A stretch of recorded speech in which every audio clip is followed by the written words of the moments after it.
Well, good evening, everybody. Welcome back to World Online Racing. WOR returning here with the Ironman League over the Christmas period. I hope you all had a great one as well, celebrated with friends and family, wherever you are across the globe, and now tuning in tonight to watch the drivers go back at it. We've got some of the returning greats as well as many of the regulars that are featuring here in the WOR and Timbo Ironman League. Myself returning as well, George Morgan TV, another man returning after missing last time out, fresh off the back of Christmas, and he's got a waistcoat. Lewis McGlade, how are you doing, sir? I can see you had a very good Christmas, sir. Yeah, no, I did. I got my mother actually made this just for me, just so I can rub it in that you're not the only waistcoat boy in sim racing. Yes, no, I'm glad to be back. I'm sure all the Yarno fans are certainly not happy that I'm here. Alas, we'll see how we get through this one. It's going to be a lot of fun. I love this challenge. I love the full distance races. We've had so much fun with it. They've been so unpredictable, and I don't know where we're going to go. Well, no, that's right, absolutely. And speaking of where it's going to go, first of all, we'll take a look at the driver lineups because obviously there's been a lot of activity on that factor. We're going to go through the pro teams and the amateur teams coming up tonight. Of course, Danny Berejnay, Jarno Opmeer marking a return as part of the pro contendership at Mercedes. David Vincher and Thomas Gal line up at Ferrari. Both of them reserves, in fact, so no Dylan Warren this time around. Benjabo Konyi at Haas with Ulas Ozyildirim as well alongside him. Zoltan Boda, Milan Mayer line up for AlphaTauri with Chana Kinchi, who was certainly under scrutiny from Danny Berejnay after Mexico last time out. Thomas Ronha lining up alongside Akinci too. In terms of the amateur teams, we've got Daniel Zenograchki and Ben Chiles lining up for the Bulls with Zolt Timbush and Gabor Tvetic in the McLarens.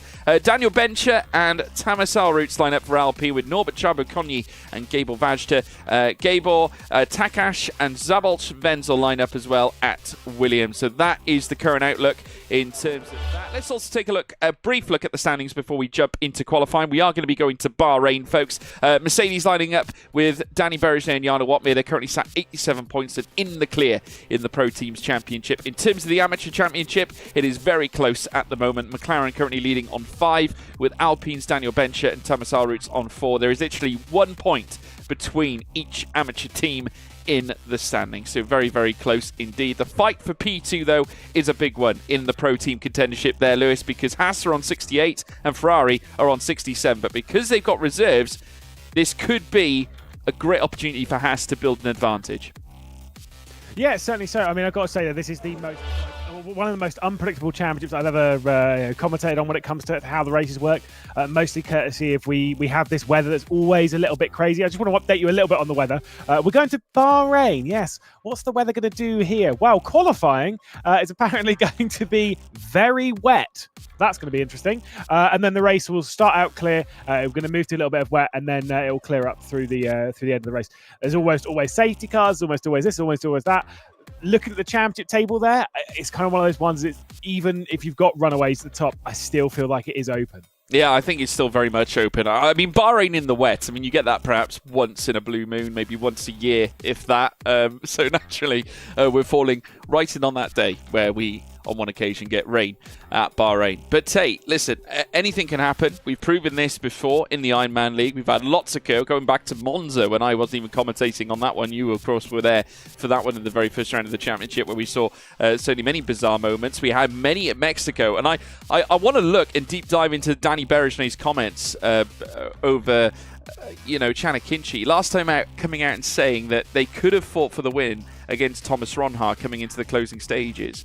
Felt that Akinci could have done more in terms of perhaps helping them both try and bring themselves into the fight up at the top, effectively costing them both the win.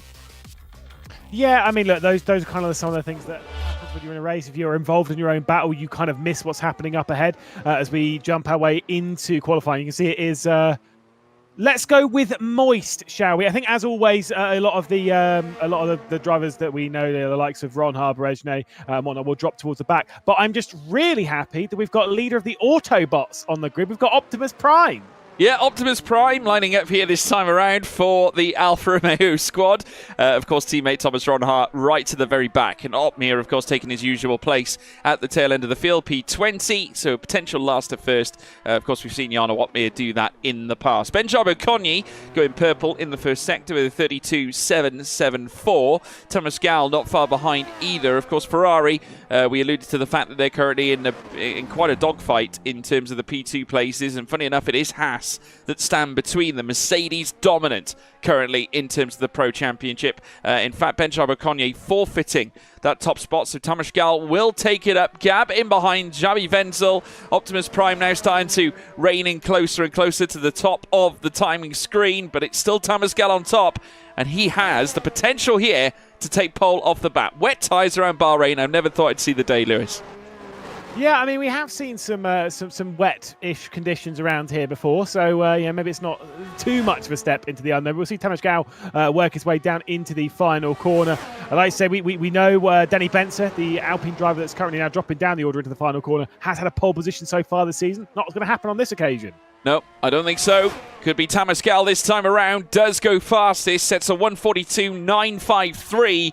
Only going purple in one sector, though. Sector 2, 44.8. The first sector purple going to the man in P6, Xabi Wenzel. Very good time, 32.926. And then it was the man in 13th place. That's Istvan Tarkani, who lined up at 24.893 in Sector 3. So there we go. 3 differing purple sectors for Tamas Gal. Faster than anybody by a good 0.3 of a second, which is quite a statement pole, I would say, Lewis. Yeah, but let's be honest, we speak of how much practice everyone does for this, that, and the other. Obviously, for this, not so much. And then when you throw into how many of these drivers would have driven Bahrain in the full wet? Not many. Not many, Not many.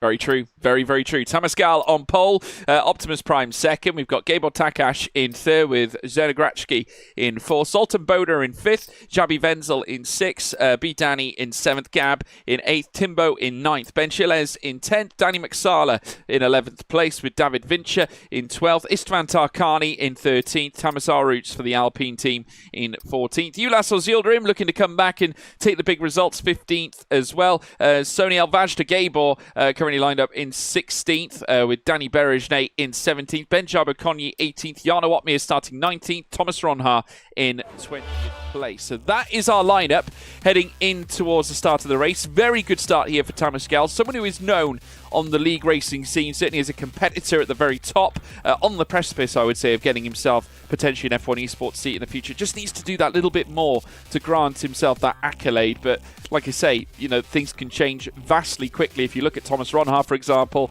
obviously competing in the Xbox side of things for years gone by, very much one of the front runners. But as soon as we saw 2022 kick into gear, that is where we really saw Thomas Ronhart burst from the gunnels. I would argue that the same could be said for Tamas Gal. Someone who's on the precipice just hasn't quite found the extra minerals just yet. Yeah, and it's kind of one of those things of, yeah, you're only as good as your last race, and that really is the occasion over in F1 Esports, F1 Sim Racing side of things. That is normally the case. You are only as good as your last race, but you've got to start delivering consistently. Tamas Gal, there is the potential. The days like this, nights this, the ones where you can kind of start changing them around. Although, let's be honest, with it being a full distance race, these are some of the hardest things that you can do when you're battling with people like Jarno Opmir and Ronhart and that lot, and you're just like, oh. Yeah, even if they're starting at the back, this is going to be a tough day. Yeah, I think so. I mean, naturally, strategy tends to tell a story. I would argue that Bahrain, it sort of favours the strategically minded driver, I would say, in many ways. I think if you obviously have the pace, that does make a difference in the same way in terms of strategy. But this track probably would lend itself more to a Jarno Opmir performance, I would say. We have been to tracks, of course, like Mexico, where I would argue that, again, strategy was prevalent. But then again, pace was definitely the difference maker, I would argue. We're going to head to the race, though, folks, because the lights are going red. All 5 lights lit as we get set and ready to put pedal to the metal, and it is go, go, go, go, go. Thomas Gal gets off the line well. Optimus Prime in second place. Senna Gratschke got a great start as well, moves himself up into third briefly, but Gabel Takash looking to try and fight back against him as well, but Thomas Gal leads the way. Optimus Prime there in second, two further back there, Gabel Takash with Senna Gratschke in fourth. B Danny now up to fifth as well, side by sides further back. Prime though takes P1 away from Thomas Gal as he exited turn 4. He now leads here, Lewis. Yeah, Optimus Prime really saying one shall stand, one shall fall, and bam, up to the race lead. He will go, leading not just the Autobots, but the grid here. Will say there was contact between the two McLarens going through T1, as now we see Zoltan Boda down the inside of Danny Bezestra. That's Shabel Vincel. He's got his way down the inside of that one's going to switch back as Danny Chicken Tikka Masala works his way through and now has 3 wide off of the hairpin. Yeah, Danny Masala on the move. Certainly some spiciness immediately from this man as he makes his way up through towards turn 10 and has magnificently managed to pluck away P6. What a start for Danny Masala, and is now peeled onwards ahead of Istvan Tarkani, but Tarkani's going to be back. You can bet your bottom dollar they'll now swing through the next right-hander. Danny Berejne already on a rapid run up through the field, now 12th in this timing tower. Thomas Ronhar, though, is going to look to try and take that away from him. Side by side between the Mercedes and the Alfa Romeo, and a tap in the rear there for Gab, and he's lost it. Oh, and Berejne's round. Danny Berejne round, heading through the final corner at turn 14 and 15. Yeah, Gab, obviously Gabor Tietchik is also joining him down there as we lose them through the haze. Ulasel Zildirim into the pit lane, as is Tamas Ulrich. So safety car. Got a few drivers coming straight in, and you're absolutely right, safety car is definitely coming out. Not a surprise, we did see quite a few cars involved in that contact for the last corner. Yeah, there was quite a few. I think obviously queued up Gab was effectively the cork in the bottle in that equation. Unfortunately, I just felt that while Danny Berejne was defending against Ronhar, of course Ronhar had the access, it looked like it was Danny's car that got caught up in that, and I think it just uprooted the Mercedes altogether. But Ronhar was very fortunate, managed to withstand it, stay in 11th place. Jarno Opmeer with a great start as well. He's also on soft tyres, same to Ronhar. So once again, the two Dutchmen come together. And if we look back over the past couple of years, the ferocity between these two and the competitive levels as well between them, both in league racing and F1 Esports, they have truly burned bright over the last couple of years.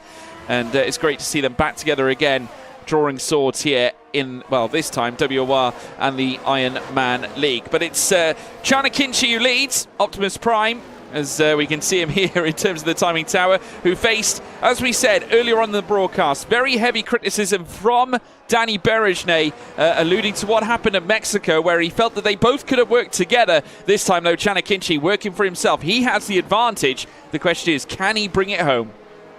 Yeah, and obviously, with the can he bring it home, I think we'll hold fire on that one for a long time. We know what these races are like. Currently on the soft tyres, only 3 drivers have started the race in the medium tyres that are still on them, which of course is Tamas Gal, Istvan Tarkani and Danny Berejne further down the order. Everyone else is on the softs, or started at least on the softs. Obviously those that have come into the pit lane have switched around on the tyres, fair enough. I'm not sure who's in advantage here. We've got more cars into the pit lane. That's not necessarily a shock to see them coming in and already going on to the intermediate tyres, because I did say there is rain expected at this point in the race. Yeah, light rain projected. I'm looking at my telemetry. 5 minutes we're expecting the rain to come in, so some big calls being made. Xabi Vengel coming out as well on intermediate tyres. Only 5 cars have opted to make that change. Now, does this force the hand of those further up? Are they just simply not aware here at this point, Lewis?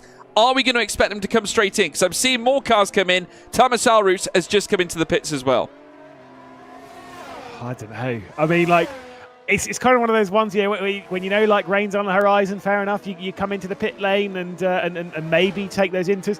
When it's 5 minutes out, it's a long time. Although obviously at this point, whilst you're on the safety car, yes, you're using intermediates on a slick track, on a dry track. You just don't drive them fast enough to use them. Even when you're catching up to the train, you just take your sweet time, catching up to the train, not risking anything. It's a brave call, but when so many have done it, I think it's actually not as risky as maybe we feel. And with it being a 100% distance race, we know there's going to be another safety car at some point. You just know there is.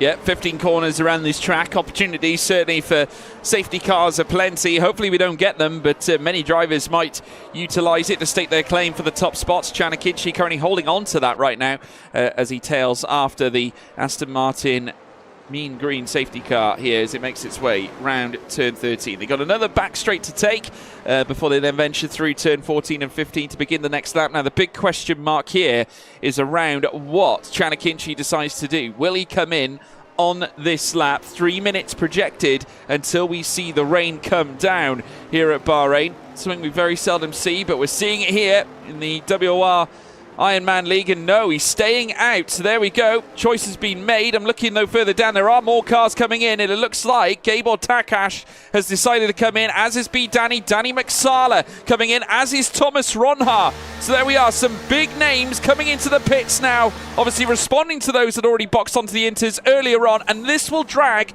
the safety car onwards and onwards, leading the rain to coming out later on. So this is a great call for those who boxed early, I would say, Lewis. Yeah, absolutely. To be fair, like now it's spot on at the moment for them. Like you say, they've already come in, they've taken their intermediates, they're now finding themselves up the order. It is so weird seeing a tower of cars where the least popular are the slick tyres, which are the right ones for the conditions that we're presently in. But that's because everyone else in the grid is preparing for the conditions that are on their way. Of course, they are given like a rough schedule of what's going to happen with the rain. And by rough, I mean they're told it's starting dry, it's going to be wet at some point, it's and falling. It's dry towards the end of the race. Yeah, the rain is starting to fall now. So whilst it said light rain due in 2 minutes, it's already started. So with the rain coming down, again, decision time for Chanakinchi, as we now ride on board with him, making his way around turns 9 and 10. Very shortly, you'll make the climb up through towards turn 11. And in behind, Tamashkel will be watching every move that he makes. There is now only the small matter of 6 cars on slick compounded tyres. 3 of them on softs, 3 of them on mediums. Tamashkel representing those on the mediums. In the top 2 as well is Fantarkani, Danny Berejne, who is still yet to come in as well. Surely this time, Lewis, they've got to come in, have they not? Yeah, no, absolutely.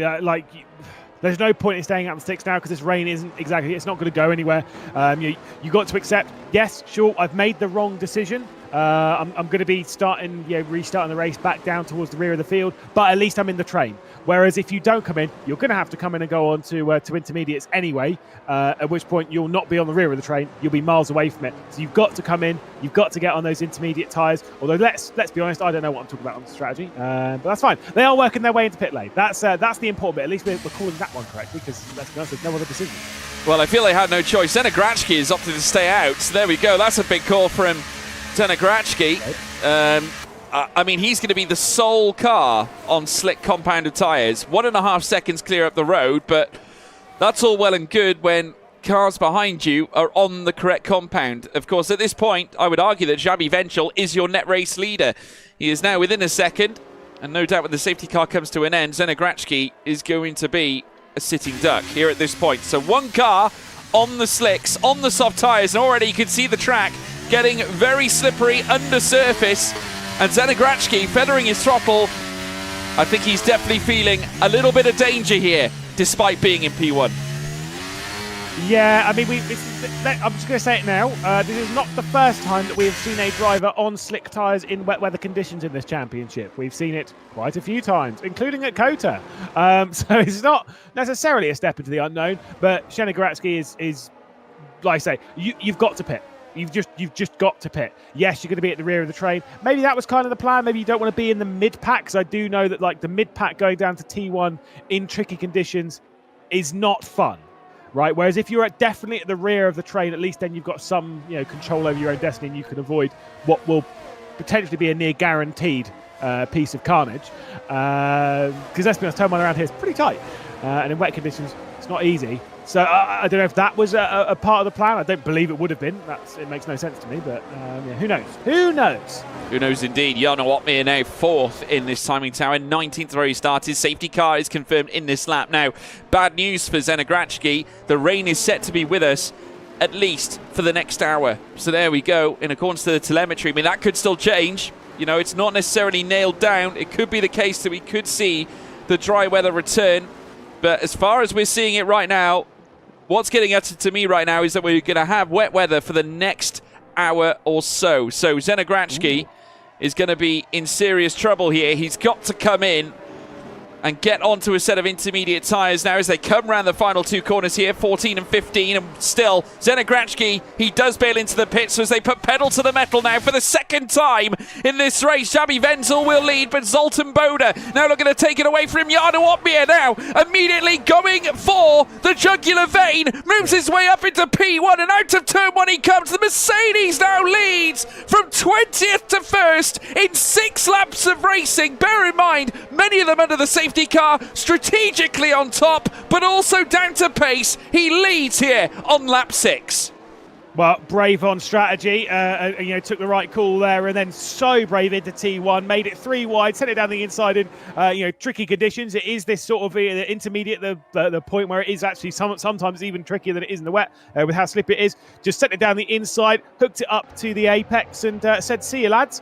Up into the race lead, Jarno Opmeer goes. Very impressive indeed as we look back down the order to see Thomas Ronhard trying to get around the outside of the Alpine of Danny Benson, which will commit going into 9 and 10, and that is a superb move. Yeah, around a very risky segment of circuit as well. Turn 9 and 10 are known to be ruthless. Lock-up city as well, generally for many of the cars, but as they now make their way out, Chanakinchi also on the rise. Remember, of course, he was hampered a little bit by the strategy, not as much as Zenogratski was, but he now moves his way around in 12th place and starting to benefit now on the right compounded tyre. Someone who isn't benefiting, though, is Thomas Alroos. He's just been uprooted again, this time by Tamas Gal. But Thomas Ronhar, the other Dutchman, also on the rise too, up to 6 ahead of Gabor Takash, and is now only a small matter of a second away, 9.5 tenths, and falling now between he and Gab. The two McLarens sat in front of him 4th and 5th.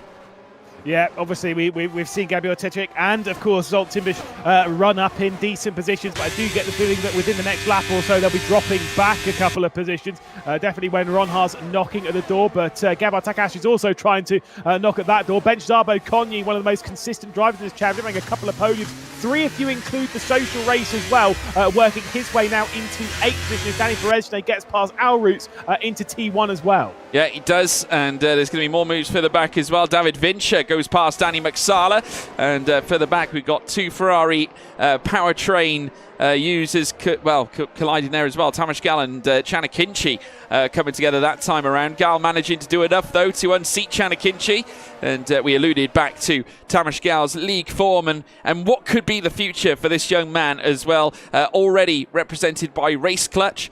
Of course, many of you will know them in the world of sim racing as well as F1 Esports. Of course, they look after the affairs, or have done in the past, of the Alpine F1 Esports team for quite a long time now, but now partaking as a independent organisation, as we now see Tamas Gal once again on the move, this time up against Danny McSala.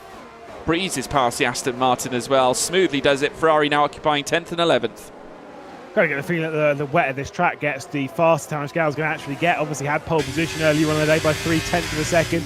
I don't believe David Vince is going to put up too much of a fight. Surely not. Bit of a snap of oversteer there, heading out onto the little back stretch here. I will say, if this race runs to the checkered flag, I can see Jarno Opmeer disappearing off into the distance, never to be seen again. But I just don't see this going green to the end of the race. I see there being more safety car interventions, and that's what's going to keep this race interesting. That's what's going to keep us on the edge of our seat. And also, we are expecting dry condition before the end of the race. There's an extra translation yet to come. So it's not super simple, and it's definitely not done yet. And let's be honest, all the fights for all the other positions are definitely going to keep us right on the edge of our seats. Ronhard did get past Gabor Teček up into 5th position, as we can see Vincer has actually got past Danny Benson rather than allowing his teammate to get through.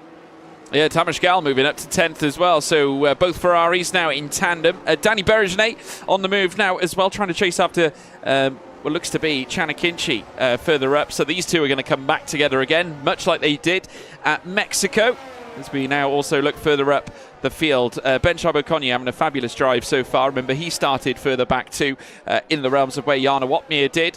As we now see Tamas Gal start to move up here on his teammate David Fincher now. At what point do you make the move? He's going to have a look down the inside, heading through towards turns 9 and 10. Fabulous overtake there from Tamas Gal. Threw it up the inside. We've spoken about how risky it is to make moves at that segment of circuit. We saw Thomas Ronhard do it earlier on. Danny Berejnay now making moves up the inside, heading through towards turn 11. That's another Mercedes on the run. P1 for Jarno Opmeer, P11 for Danny Berejnay on the cusp of the top 10. Yeah, again, that's actually very impressive because Berejnay obviously was spun round backwards at the final corner not too long ago. I say that's what was effectively brought out the first safety car as Bench Jabo Konyi also gets past Gab. So the Haas car moving forward as well. That must have been into the penultimate, or it would have been just off the penultimate corner on the race down into the final. Really, it's the third to last because no, we're not getting into corner numbers around here because the last corner for some reason exists, even though it doesn't. It's fine. Gab is going to try and get straight back through though.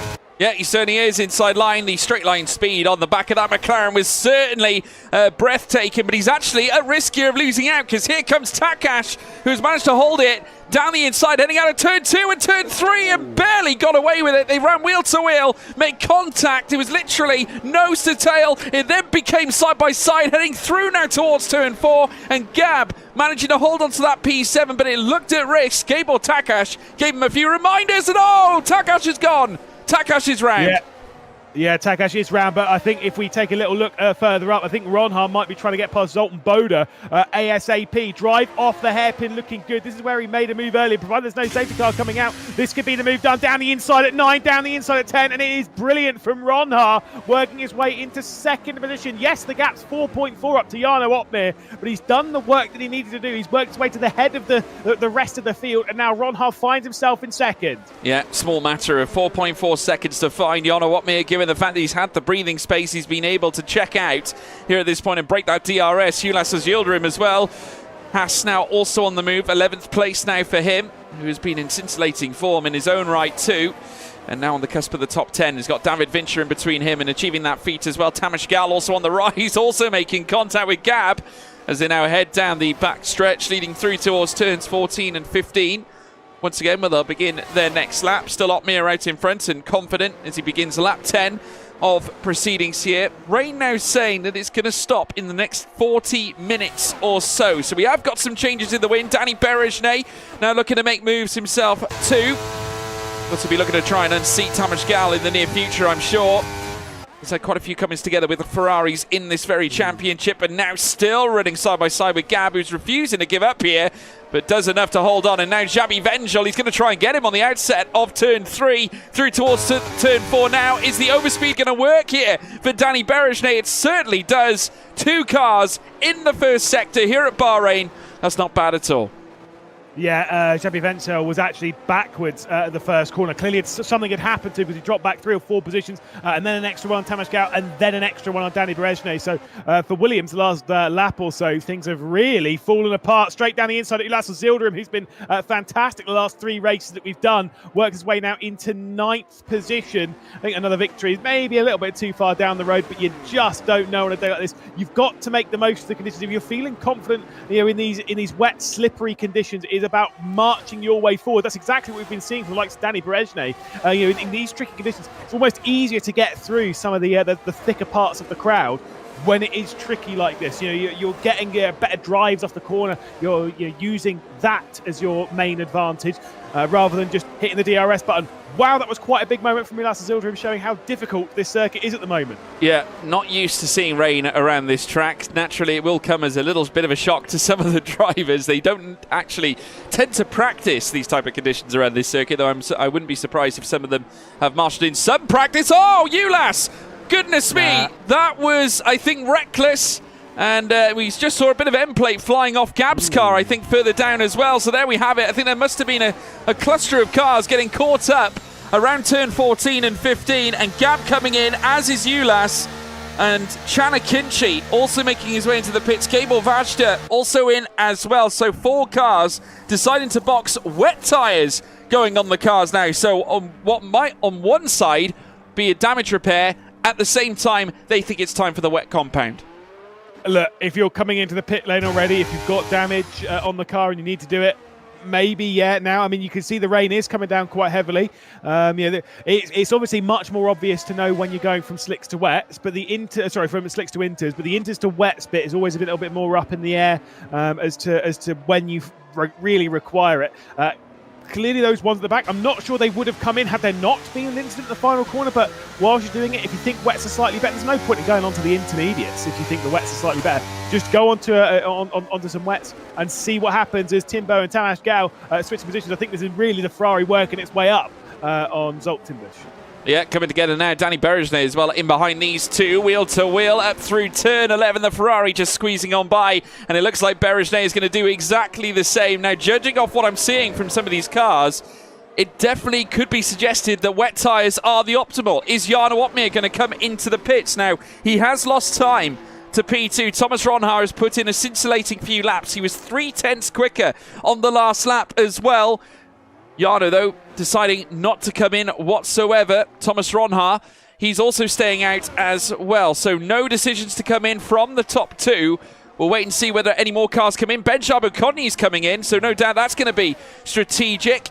And he's going to opt for the set of wet tyres, I am sure. Now, he's already amassed 8 laps on his current compound. I can tell you that his previous lap that he managed to pull off, judging from what I'm seeing on my screen as it updates, Ben Gilles getting a 5-second time penalty for speeding in the pit lane. I'm just trying to get a read here on the deltas.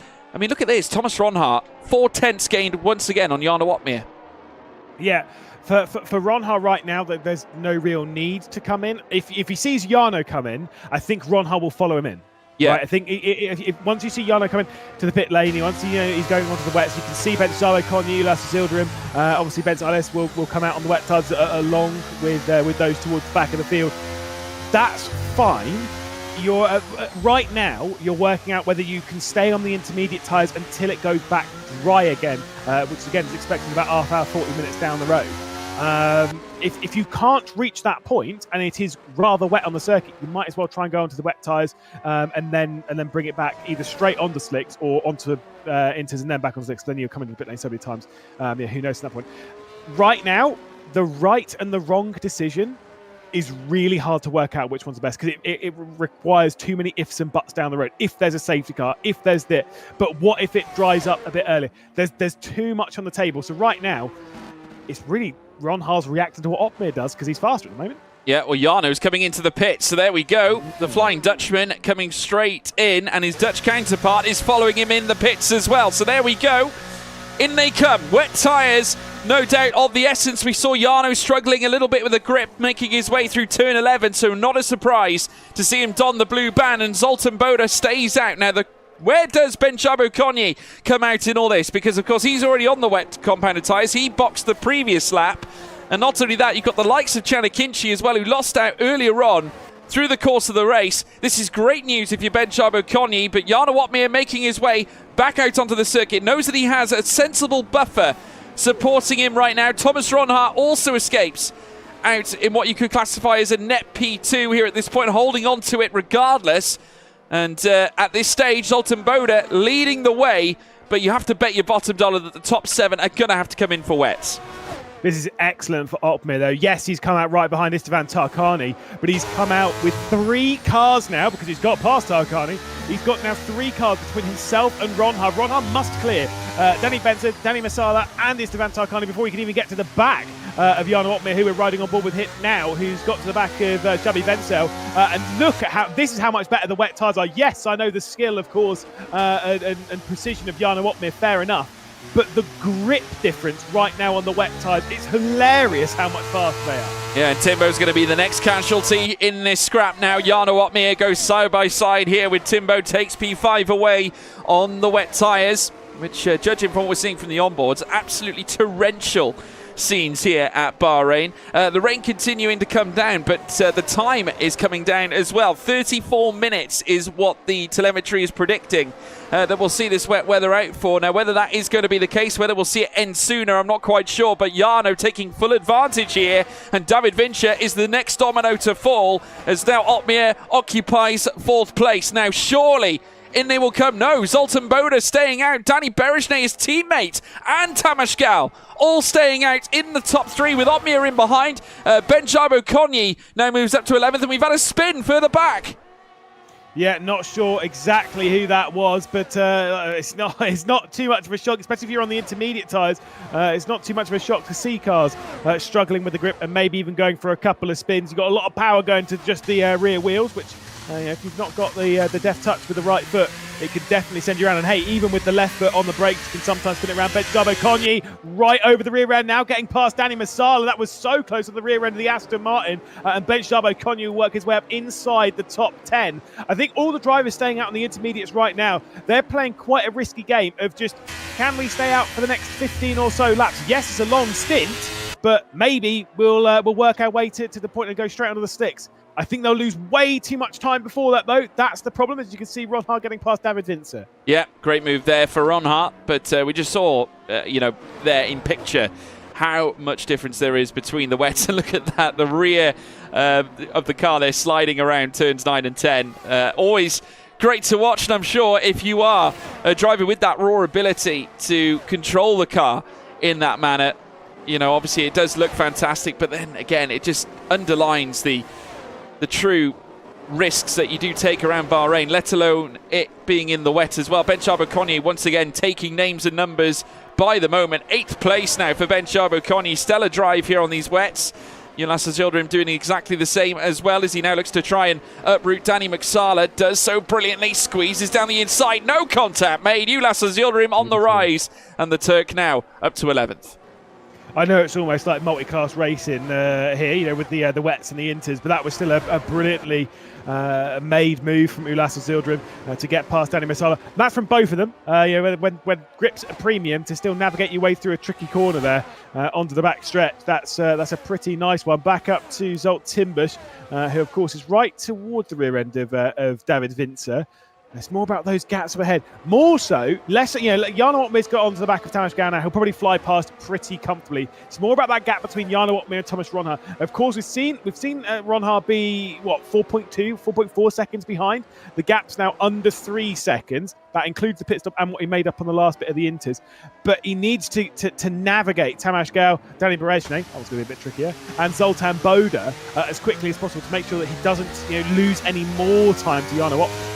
Yeah, well, at this moment, Jarno is actually 4 seconds a lap faster than his own teammate right now. Last lap for Danny Berejne, 1:49.519, with Jarno uprooting a 1:45.429. That is absolutely devastating. And now we're going to see the two teammates swap over as Jarno Otmir takes P2 out on track away from Danny Berejne. Thomas Ron Hart doing exactly the same as he breezes by Tamas Gal, who is also on intermediate tyres. So wets are definitely the compound to be on as we currently see it right now. Thomas Ron Hart, 1:45.379 on that last lap. And despite Jarno taking on all the cars up in the top 5 as he now makes a move for the lead of the race. Side by side with Zoltan Boda, takes it away. Ron Hart is a 10th a lap, at the very least faster than the Flying Dutchman. Yeah, it's going to be a fascinating battle between Ron Hart and Otmir. Ron Hart, of course, will get to the back end of Danny Berejne, and it will not be... okay, I'll put the brakes on. It will not be an easy move. It should be a pretty easy move, considering the grip difference. But it's not going to be super-duper simple for Ron Hart, because Berejne is going to put up a fair fight. Although I did see the gap got down to 9/10 and it grew to a second. I'm sure that will come down quite a bit. Maybe Ron Hart's going to try and pick his way through into T4, though I think it's just too... Maybe he's too far back, maybe he's not. It might be on the exit of T4, actually.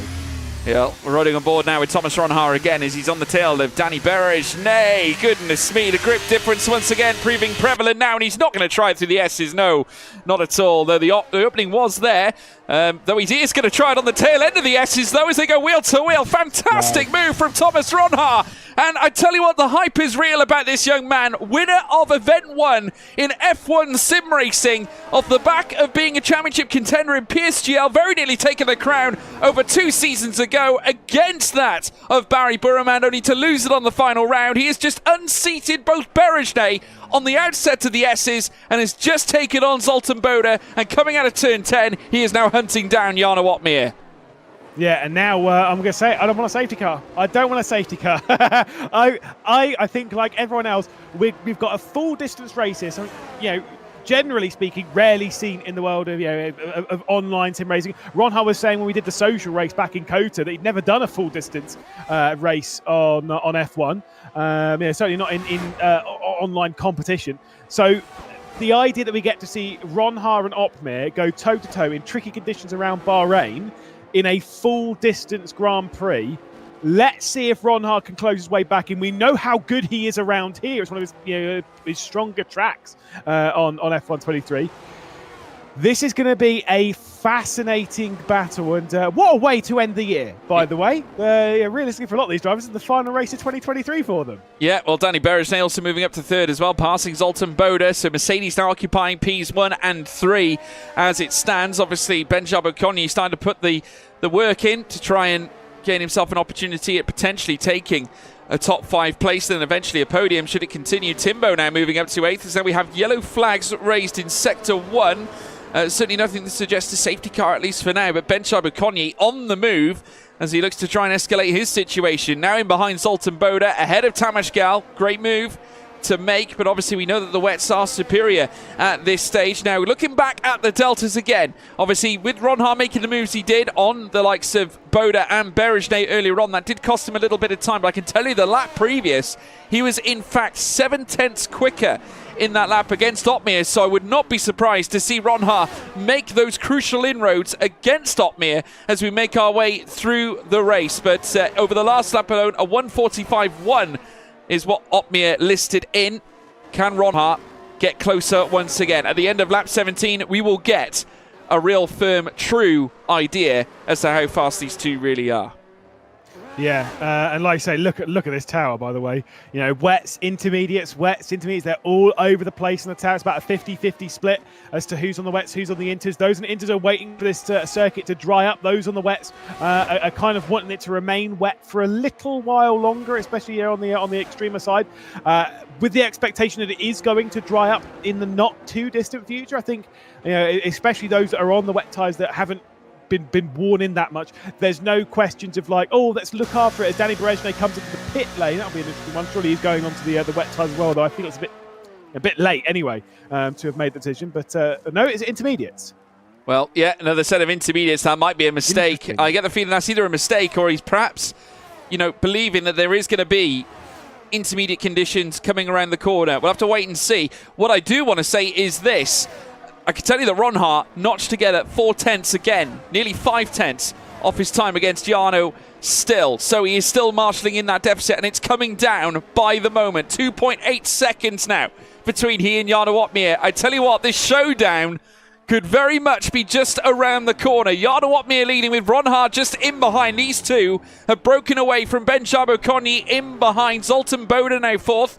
Ulasas Yildirim on the rise as well, only 1.3 outside of a top 4 place, with Tamas Gal down in 6th. Timbo in 7th, having a good run as well with his Fantar Carney. Chanakinchi, who's trying to gain as well. Ulasas Yildirim going for the move out of turn 10 and managed to successfully unseat Zoltan Boda and take 4th away. So Haas now, this is going superbly in terms of their championship exploits and will definitely push them higher than Ferrari should this continue.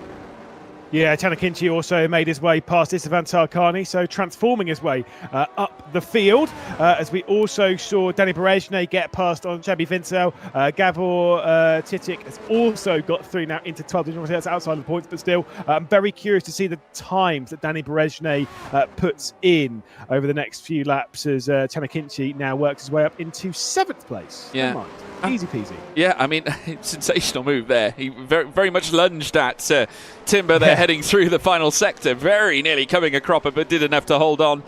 Tremendous effort there from Chanakinchi as he now looks to try and get closer and closer to Tamas Gal. He's got 9.5 seconds to find, though. Danny Berejnay starting to usher in some delta as he now breezes past David Vincher, heading down towards turn 14. And out of 15 he comes and bursts on down the straight. Once again, I can tell you on that last lap, it was Ronha again who was quicker, but not as much as it was before. As we now see the pit window open this time for Danny Berejnay for the intermediate tyres. So he boxed early in terms of his strategy here. Interesting call here, Lewis. Yeah, like I say, it's when everyone else that's pit and has gone onto the newer tyres, it's been the wet. Maybe seeing that the circuit's not actually super wet, that you can get away with a set of intermediates, and maybe planning on being stronger when it sort of starts to dry up a little bit. I don't know. Yellow flags come out as Gab has got past David Vincer. So, like I say, at this point, even looking at it from a commentary perspective, it's very hard to work out what the right decision is. That's a great thing. That's what we love about these kind of conditions. And Shane Goratsky's going to try and get past Xabi Vincer around the outside of the hairpin. It's got to be a big brave one, but you've got the grip round there on the wet tyres. Should be a nice easy one once you get onto the power, and that's exactly what's going to happen for the Red Bull driver. I will tell you this right now, I would rather be on the wet tyres, and if I were pitting, I mean, I wouldn't be pitting now, but if I were pitting now, I'd probably be looking going onto the wet. But then again, Danny Brazen's a lot smarter than I am. So he's got I think he's got a little bit more experience.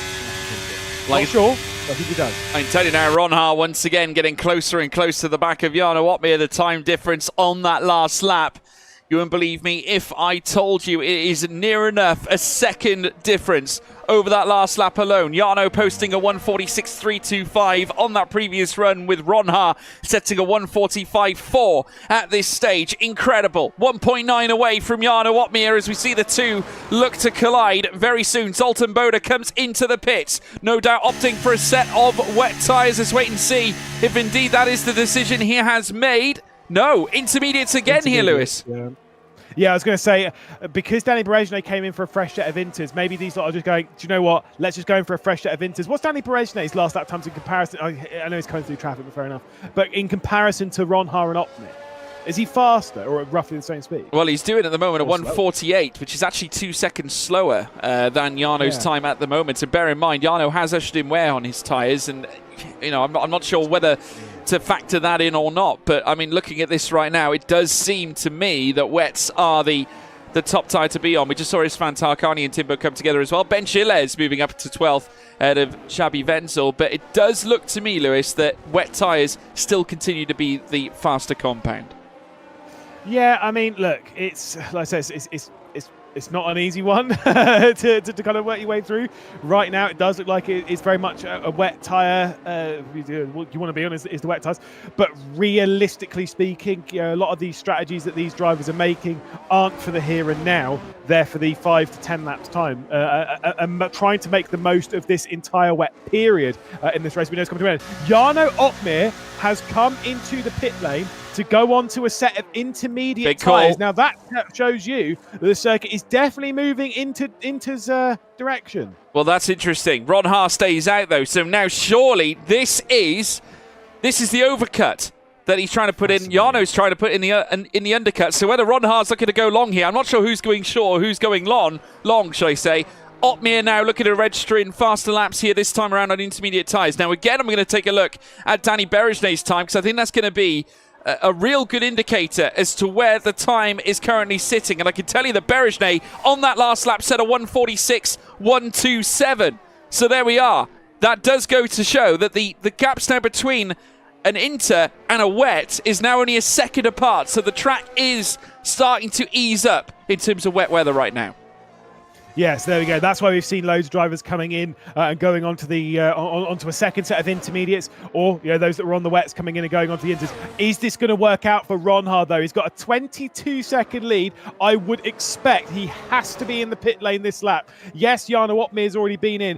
Are they going to be close on the exit of pit lane, or is there going to be a substantial gap in advantage of Jarno Opmeer? I feel it's unlikely for there to be a gap in advantage of Ronha, but you never really know. There has to be intermediates ready down at Alfa Romeo. Yeah, the wets were still faster on that previous lap, but it came down. The deficit came down to around a second. So Thomas Ronha now looking to come into the pit surely on this lap, with Jarno Opmeer now in behind. 21.9 seconds between them. Is that going to be enough to keep Ronha up at the top? Will this prove to be a sensational overcut as he now breaks down, makes sure he's within the delta required to enter the pit lane without receiving a time penalty? There are the pit crew as they look to put the tyres on the car. Intermediates will indeed be placed on the Alfa Romeo. Here comes Jarno Opmeer now, so let's see where the difference is as he now bursts his way down the straight. He's going to literally put his foot dead to the floor here as Thomas Ronhart exits the way. They're going to come out together, surely, but Oddmere has just got just about enough. Ronhart now bursts out of the pit lane, and the two F1 Esports, well, you consider them to be the best in the world at what they do. They are together and near enough within a second. It's about to get spicy here at Bahrain. Yeah, I mean, look, it's you can see a little bit of weaving here. That's to get just as much heat as possible into the outside portion of the tyre, just to get something onto it so that they can burn away some of this rain and keep the car gripped to the road as best as possible.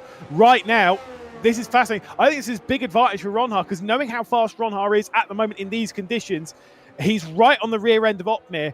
But let's be honest, this is not going to be an easy overtake. No DRS, no none of that. You've got to do it on circuit by yourself, which is just what we want to see. This is going to be a fascinating battle. Yes, there's 1.3 seconds of advantage at the moment because the heat in the tyre is for Jarno Oddmere. But I do get the feeling that Ronhart's going to close back up. I like to say, yes, I know, we've not got a Lucas Blakely and whatnot on the grid, but I think from the majority of the F1 sim racing community, F1 esports community, these two are the absolute best on the planet at this game right now. And now we get to see them do battle here. This is going to be fascinating. Yeah, proven winners, proven performers at the very top of their game. Jarno Oddmere, twice an F1 esports champion or F1 sim racing champion. Thomas Ronhart, pretender to the throne, who has obviously been at the very top in terms of league racing action as well as top-tier competitive action, is certainly on the run of his life right now. The only driver to lay claim to a race victory or an event victory in F1 sim racing action this season, and is now starting to hunt down Jarno Oddmere bit by bit, trying to claw in that delta as he now makes his way out of turn 1, turn 2 and turn 3. Oddmere now still leads, but the gap's starting to come down ever so slightly. It's notched down by around a tenth. Jarno trying to put the, put the burners on here to try and keep Ronhart from making that illustrious jump up into P1. They're coming together once again, these two. Lap 23 of 57. We're just about the halfway point. Next lap we will be over the halfway point as Zoltan Boda now breezes past Timbo, but this is the battle we all want to see. I'm not going to question your math there, George, but you're not 100% right. No, that's fine. Another 10 laps off. It's fine. We're going to move on. We're going to move on. It's absolutely fine. Shocking, maths. Like I say, this is going to be a very interesting battle between the pair of them. Right now, again, as I've said before, they don't have DRS. It is still wet out on circuit. We are expecting the circuit to dry up, but right now, if Ronhart wants to pass, he's got to do it the hard way, which is going to be fascinating. I just don't know where the overtaking opportunities. Everyone that he's gone past before, so far really today, it's been when he's been on the wet tyres or just like some of those that are lower down on the grid, that it's been much easier for him to make moves on. This one is not going to be the case. This one is going to be a very tricky move. As by the way, Ben Jabo Konyu got past Tamas Gowan up into third position, or rather, I think they were battling out. They switched over a couple of times, but I think it has more been Ben Jabo Konyu advantage courtesy of the newer intermediate tyres. The gap, though, George, is going to get within a second at the end of lap 23. Yeah, we're right on board here with Thomas Ronhart, and indeed in around 4 laps time, folks, we will be at the halfway point. Lap 28 to 29 is the halfway point. But at this point, we're here on lap 24. You're absolutely spot on, Lewis. Correct to correct me in that instance. As now Danny Berejne breezes past. Tamas Gal takes fourth away from him. Tamas Gal now reduced to fifth, as now we see the top two come together. The gap now within a second. No DRS, though, as you alluded to here, Lewis. Due to the rain falling down, it is just a mere test, a battle of wits between the pair, as Tamas Gal now breezes back past Danny Berejne, who has left the session. Drama here at this stage, Lewis. Yeah, disconnection of some description for Danny Berejne, maybe a game crash or something. We don't know. Hopefully we'll see him jump back in, but it's a big shame for Berejne and for, of course, our championship leaders on the team side of things, the Mercedes team that have been so strong this season. Right now they're battling for victory. It is in the hands of Jarno Oddmere. Within a second is Ronhart, who we're riding on board with. Effectively, when it comes to tyres, they're in an equal footing. Yes, there's a lap advantage when it comes to the age of the tyre, really towards Ronhart, but let's be honest, that really don't matter. This is as equal as it is going to get in some really tricky conditions around Bahrain, which, let's be honest, again, when it comes to practice, Neither of these two probably have practiced too much in the wet around here. I'm trying to remember the last time it was wet around Bahrain in Formula 1. I know it was wet in one of the practice sessions in the World Endurance Championship. And I believe it was wet in one of the practice sessions in Formula 1 a few years back. I just cannot remember which year it was. No, it's in pre-season testing, actually. It's very rare that we actually see it, but it does happen only very sparse throughout the year. It does occur, but naturally today here in this WOR Ironman event, we're seeing it right before our very eyes. Thomas Ronhaar now starting to really claw at that delta between he and Jarno Opmeer right now. 142.018 for Ronhaar on that previous lap, 142.334 for Jarno Opmeer on that previous run as well. We're well and truly in intermediate conditions now, and the rain is due to stop in 14 minutes time, which to me registers at approximately, I'd argue, maybe in the next 7 to 9, maybe even 10 laps. I'm not quite sure. So we could be seeing the rain stop around lap 33, 35, at least if we continue the way we're going. That's around where we'll see it. Is now Ronhaar again trying to squeeze, hit that apex down the inside at turn 8, turn 9 and 10.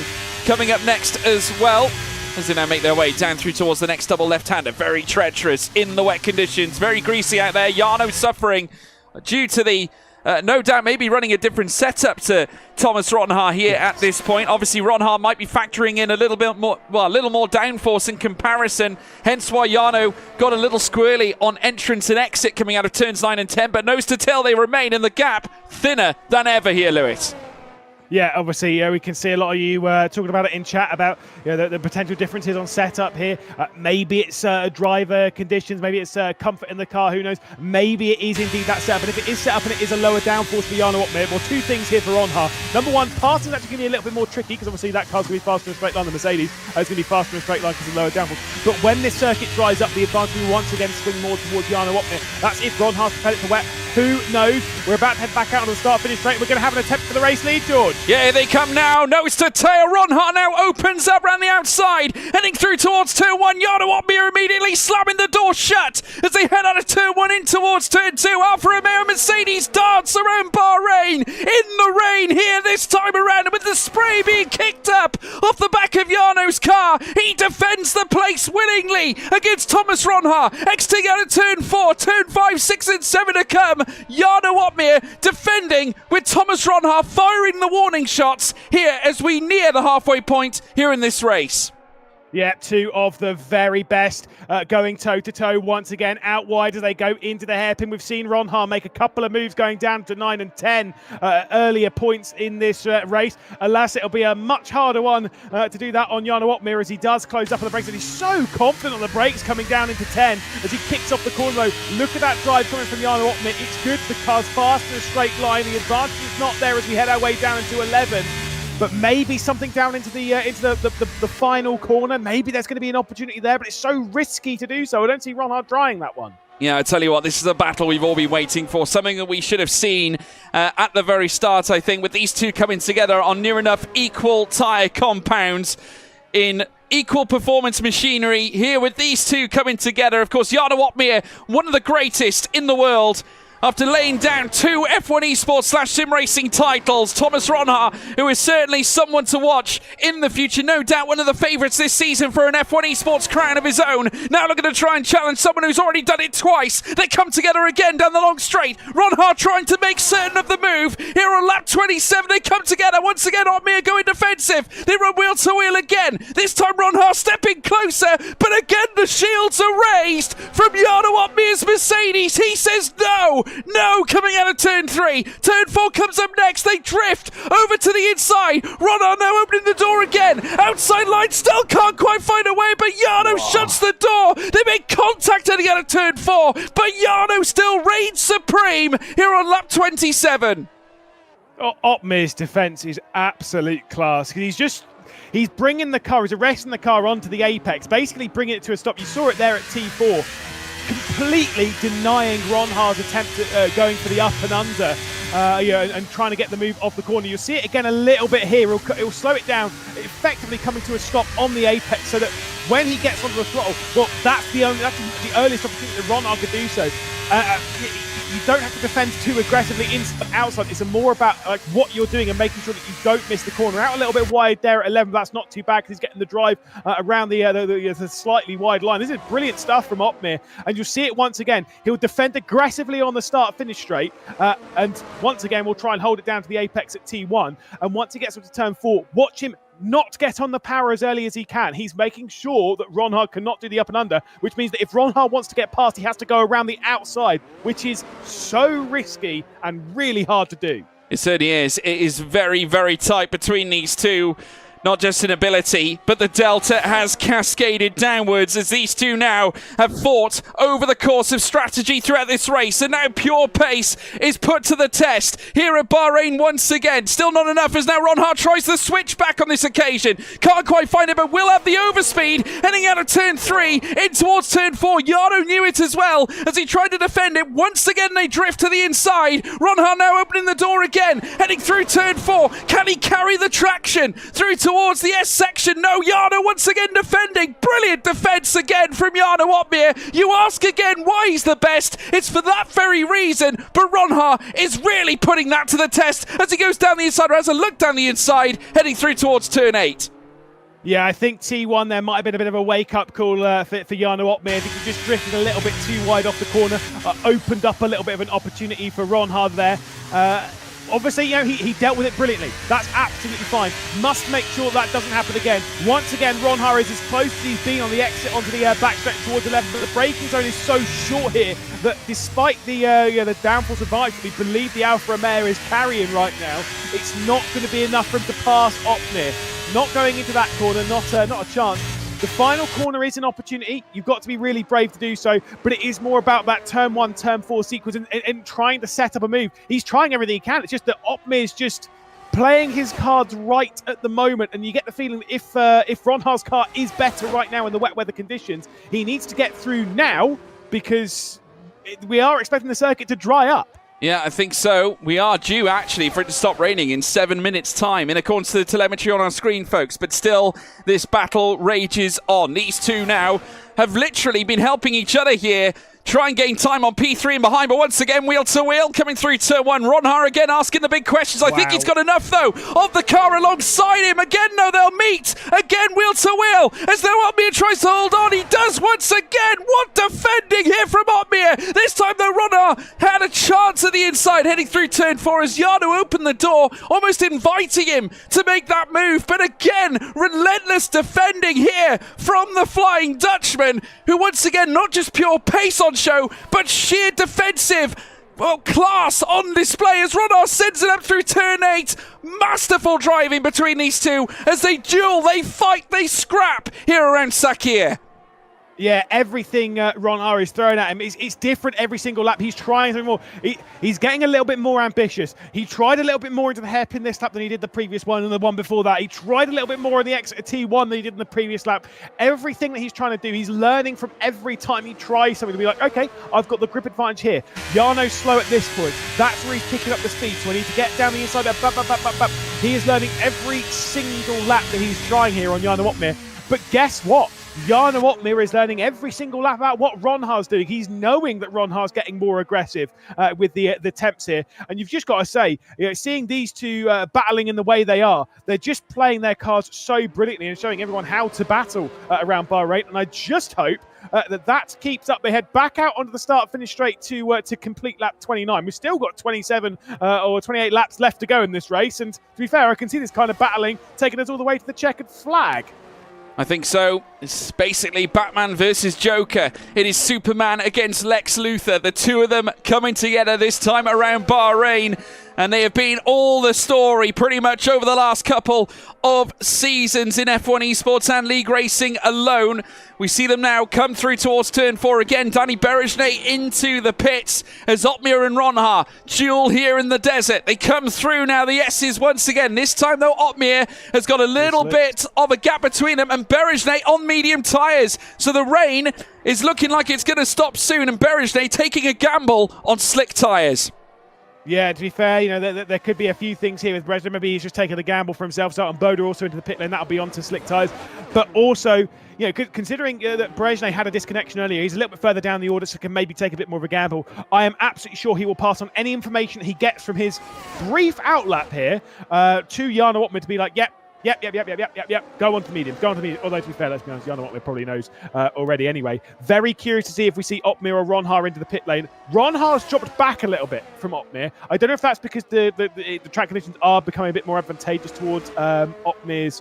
We got a yellow flag. Is that going to be a safety car? Maybe? It could Surely be. not. Sector 1 and 3 currently with yellow flags. More and more cars coming in to swap onto a set of slick tyres. Now, does this mean that Opmir and Ronhar come in as well, as they now beckon their way down the long straight? No, not choosing to come in at all. They're staying out, so bold decisions being made here by the front two, as now we see them come together again. Ronhar now fighting back against Jana Wotmir, as they have more cars now coming out of the pits. The two of them together as they venture through turns 1 and through towards turns 2. Still the Mercedes with the advantage here on lap 31. Apologies, folks, at home as well, if you're seeing lag on our screen. That is in fact coming from the game. I'm not quite sure what's happening. It is not to do with the stream. I'm looking at the bit rate at this stage. It is the game. I'm not quite sure where it's coming from, but it seems to be. Is it both? Because I was going to ask, is it a connection thing from their side? Is it both Opmir and Ronhar, or is it one of them? Well, I actually did try that. I noticed it from Ronhar, and I've been watching it from Opmir as well. It doesn't happen as much with Jarno's car, but it does seem to happen with Ronhar's. Yeah, because I was wondering a lap or so ago, I was wondering if that was the reason why Ronhar actually did back off of Opmir, because I wonder if they're seeing it a little bit as well. We don't know. Either way, it's out of our control right now, and we hope it does a good one and jogs on, because we want to see this battle, because it's been absolutely fascinating so far. I am really surprised neither of them came into the pit lane, though. I was genuinely baffled. I thought if Opmir's staying out, Ronhar is definitely coming to the pit lane. But to be fair, let's be honest, if you're Ronhar, might be enjoying this battle a little bit, to be honest. Yeah, it's very nice and tight, and certainly these two, we haven't necessarily had the opportunity to see them together. It's certainly not like this. This is one of those opportunities that we get to see it as they now head down through towards the final two corners here on this lap 31 and 57. Now, let's see whether they come in or not. Still, though, Opmir remaining out. Still, the rain continues. The spray still being kicked up. I'm looking on the screen, though, however, at this point. I'm not seeing any rain falling from the sky here, so it's just a case of the standing water out on track here, Lewis. Yeah, like I say, I mean, I kind of suspect that both leagues will pit at the same time. Even though, like, realistically speaking, if you were in Ronhar's ear right now, you'd be saying pit. Make sure you pit before Opmir does, because you'll almost certainly take over the race lead. But like I say, to be fair, sometimes if you're Ronhar, you're a kid that wants to prove yourself, especially, let's be honest, against Opmir. We're not going to go into it, but let's be honest. Safety car is that. There's a yellow flag that came out in sector 1, 2, and 3 as DRS has been enabled to definitely in slick tyre conditions. You want to prove yourself against Jana Opmir, I'll finish that point, by beating him on track directly, not through a safety car, not through a pit lane thing, not through this, not through that. You want to beat them on track, and maybe that's what Ronhar's trying to do here. Yeah, absolutely right. It looked like for a brief moment I thought we were going to get a safety car message there from race control, but it wasn't. It was the DRS enabled that we were seeing there, as we now see only 4 cars out on track on the wet weather tyres. 2 cars now out of the race. Of course, that's Danny Bencher and Ben Chiles who are now out, and so it's now down to the top 3 who have yet to pit. But look at the gap between Tamas Gell and Thomas Ronhar. I don't think there's going to be a lot of concerns for the front 2, because of course they are far clear and can definitely consume a pit stop in that window, and will still come out in Ps 1 and 2. This has been a great run so far for Opmir and Ronhar. We've got the opportunity to enjoy them come together as well, as we now see them make their way into the pits. Yeah. So in comes Opmir, Ronhar following suit as well. Tamas Gell, who is still out, he no doubt coming in the pits this time around, but will surely lose out because Ben Charbonneau is already on the medium tyres and only 5.5 seconds behind. Yeah, like I say, we'll see. I think the rest of the contingent out on circuit. So obviously Tamas Gell and Danny Masala into the pit lane onto the slick tyres. So out of the pit lane, Opmir goes. Interestingly, on the medium tyres, whilst Ronhar is on the soft. I suspect both of them will be pitting before the end of the race, obviously, to go on to another set of tyres. curious to see them out like that as Al Roots has retired from the race after literally just getting a penalty for coming into the pit lane. Yeah, interesting call here. Huge gap. Yeah, massive gap. It was absolutely huge when they came in. Obviously, 33 seconds is what we saw. Thomas Ronhaar out of the session as well. So I'm starting to wonder whether there are net problems here at this point, because there was a delay. Ronhaar was delayed in the pits as well. It seemed that he was held for quite some time, and now he's losing vast amount of delta through the course of this race just by mere fact that he's not in the car. That's a big shame. Like I said, we've seen a couple of issues for various drivers when it comes to connection and spectators as maybe, well. Like say, yeah, right, yeah. Well, the thing is, like you say, is that you could tell it wasn't just one driver, because coming into the pit lane, you saw Jan Otmir and Ronhaar come in and then dart back out. We've seen disconnections from Danny Berejne and now Ronhaar. It does kind of make me wonder if it is more server/game side. It wouldn't be the first time this season that we've seen it. Of course, we did have quite a kerfuffle at Kota in our little social race. Yeah, no, it was interesting to watch. We had a great race back there at Kota as well. We did have our own issues. We've had a few issues sprinkled around across the course. Thomas Ronhaar has now rejoined the session, so hopefully he can get back in the car as soon as possible. I mean, if the pace has anything to go by, it of course won't take him too long to hopefully catch up with Jarno Watmere, especially being on the soft compounded tyre. But Jarno is now across the start-finish line, confirmed and in control at the very top. Zenit Grachki also on the move as well, as he looks to close up on David Vincher as they head out of the S's now. But Vincher on the softs as they now make their way around turn 8. And still at this point, Vincher holding on to 13th place. It looks like, though, that he might have got the jump on Zenit Grachki, given the fact that he is on that faster compound. Yeah, I've got to say, now I want a safety car. We do need one. Not that long ago, I was like, absolutely not. Now with that disconnection run, I'm like, okay, I want to see a safety car. Yeah, I want to see how this unfolds. But like I say, bit of an unfortunate thing that can happen for everyone. Ronhaar's disconnection there. Clearly, you can tell it wasn't huge on the internet, because the fact, and you can tell this as well with Berejne as well. The fact they both rejoined very quickly from when they disconnect, like within a lap, which is clearly showing that it's not like a personal internet thing, or at least that's what it would seem like. So, like I say, I think it is a server-side game problem or something like that. But yeah, again, who knows?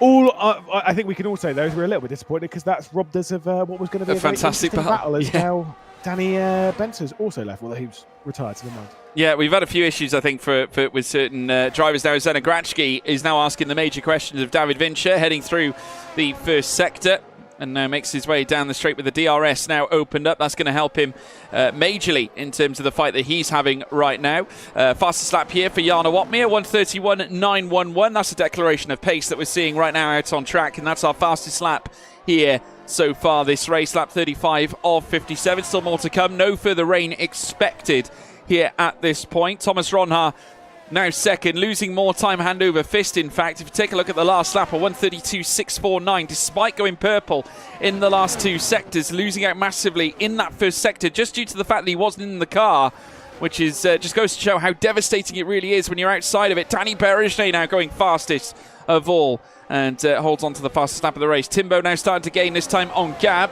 as they crawl up through the final sector this time as well. Zenit Grachki once again close on the back of David Vincher, as we now see the cars make their way down the back straight. In behind as well, Istvan Tarkani trying to gain on these two McLarens in front of him here. Chanakinchi trying to marshal in the deficits. Interestingly enough, though, you look at the top 5, and it very much includes the majority of the bottom 5 that started at the back of the grid.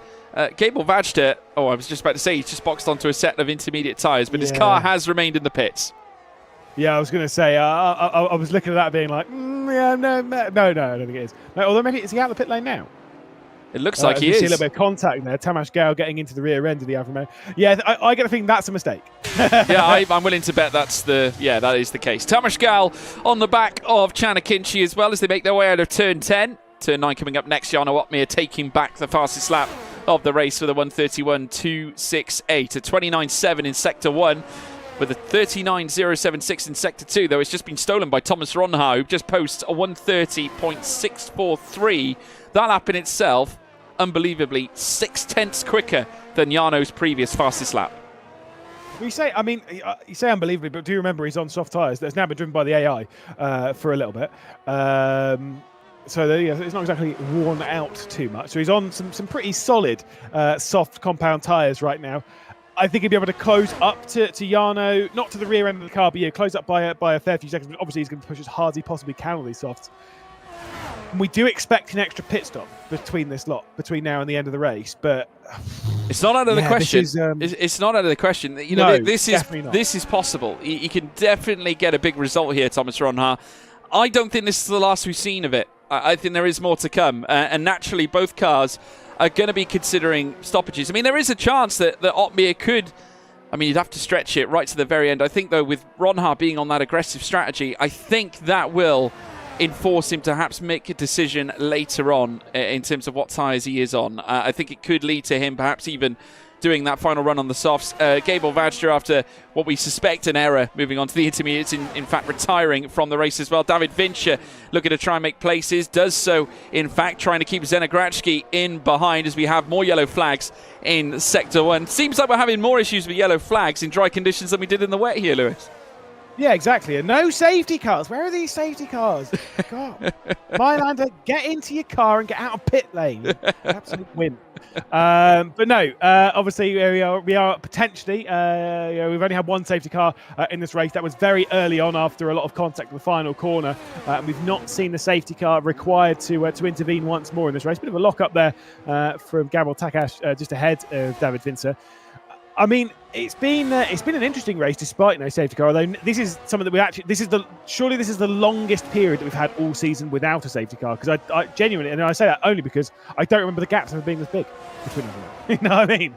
No, I mean it's staggering, really. I mean, if you want to look at gaps, I want to look at Gab there in 9th place, 16.2 now separating he and Zoltan Boda, 7.3 in between, and we got clean air mainly in between most cars. I mean, there is a little battle happening for 9th place with the two McLarens. Istvan Tarkani there as well. We're currently watching David Vincher trying to hold back Zenegrachki, who I'm sure will come into this fight later on because he is on the medium. So whilst obviously David Vincher occupies 13th, he is of course on that soft tyre, and whilst he's not gapping Zenegrachki, eventually Zenegrachki is going to find the tyres falling more into his lap as he makes his way through this stint. Lap 37 of 57, 20 laps remain. Jarno Uppbeat still leads, but Thomas Ronhaar trying to exercise himself closer and closer to the back of the Flying Dutchman. I can tell you on that last lap again, 2/10 quicker than Jarno's time, 7.9 between them at this stage. Though Jarno did post a personal best in Sector 2 in that last lap alone, but unfortunately it's been beaten by Ronhaar and his 38.9, which isn't even a personal best. So Ronhaar still very much the faster driver at this stage, and this is such a vital stint for him because after losing all that time due to the connectivity issue earlier on and the no sound issue that he had as well, he has now had to work extra hard in order to try and rein it in. So I'm expecting Ronhaar to really be quick heading into this stint. Have you ever tried driving in a sim or game or whatever without sound? Especially, obviously one where you've not got assists on. If you don't have assists on, where you've got automatic gears, which let's be honest, no one does in this. So fair enough. You're doing gears manually. When you're doing gears manually and you don't have sound, you have to go off of your eyes with when to shift, which doesn't sound that bad because obviously you've got all the HUD and all this kind of stuff. Fair enough. When you're trying to juggle your spot in your apex, and then you're also being like, oh wait, do I have to shift now? What gear am I actually in?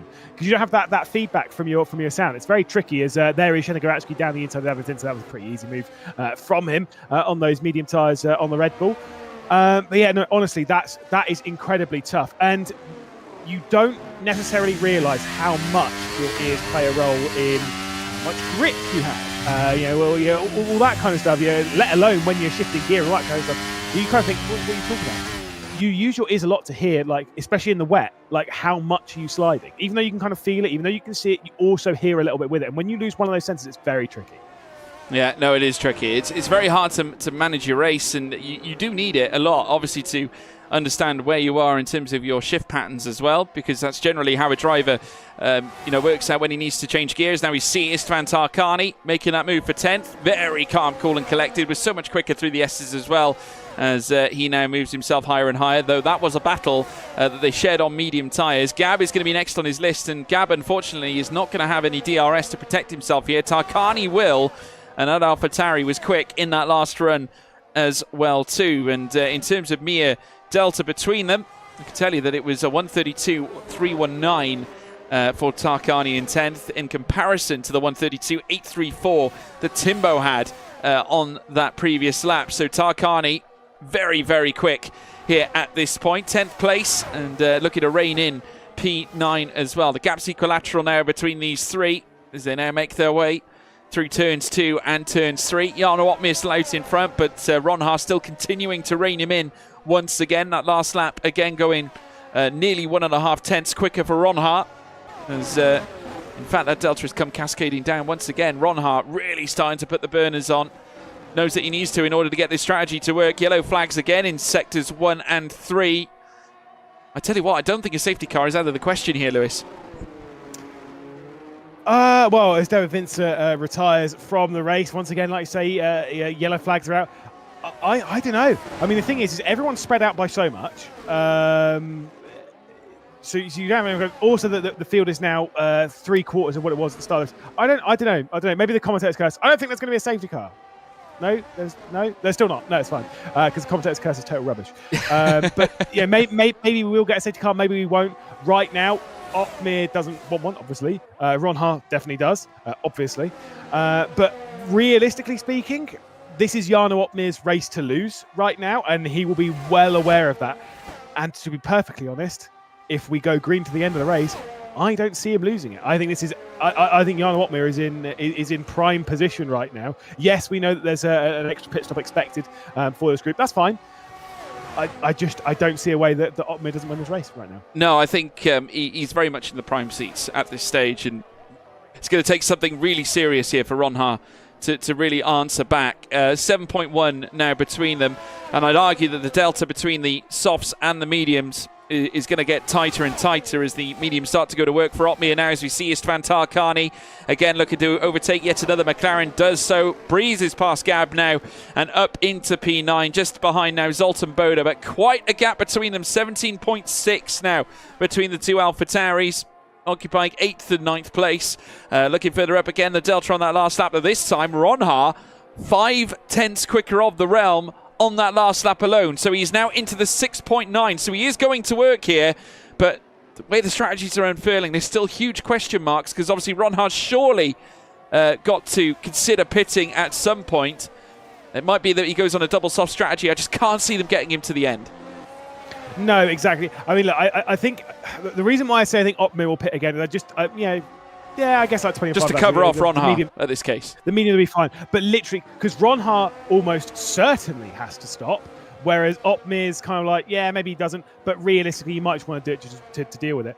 Ronhaar to close down on Opmeer right now, he has to run half a second to basically go. It's 4 tenths to half a second a lap faster every single lap to get to the rear end of Opmeer. He has to do that every single lap between now and the end of the race. Is that going to happen? Probably not. Without question, that's what he needs to do, and needs to try mustering laps like he did on that previous run as well. As now we see them make their way down towards turn 1 again, and Istvan Tarkani occupying that space now as Timbo now goes past his teammate for P10. Gab now down to 11th with Gabor Takash on the cusp of DRS, as well as in fact managed to grab it heading out of turn 3, as now heading towards turn 4. This is currently the only fight that we have really on show in this classification, which is unbelievable. 15 drivers still remain. It's an unfortunate day for Danny McSala as well. Someone's burnt the curry. Nice. Well, I mean, between Chicken Tikka Masala and between Optimus Prime, we're having a great day with this. This is fantastic. I did see someone in chat asking who is Optimus Prime. I did just want to say he's the leader of the Autobots. But then obviously, yeah, Tenakinchi. But I don't know, just leaving it as just like, yeah, no, it's the leader of the Autobots. Just like leaving it there would be pretty funny, as Danny Berejne once again has disconnected. Yeah, no, unfortunately for Danny Berejne, that's the second disconnection that he has sustained through the course of this race. Must be some issues definitely spreading across this grid as Gab and Gabor Takash look to get closer and closer together. Gab, in fact, losing time, hand over fist, and here comes Takash now. Takes the inside line, heading in towards turn 14. A great move that was done way before the apex segment. And heading down the long straight now, he's going to look to try and marshal in the gap against Timbo, who's in fact, looking to try and fight back against Isfan Tarkani. The gap still within DRS, and coming in towards turn 1.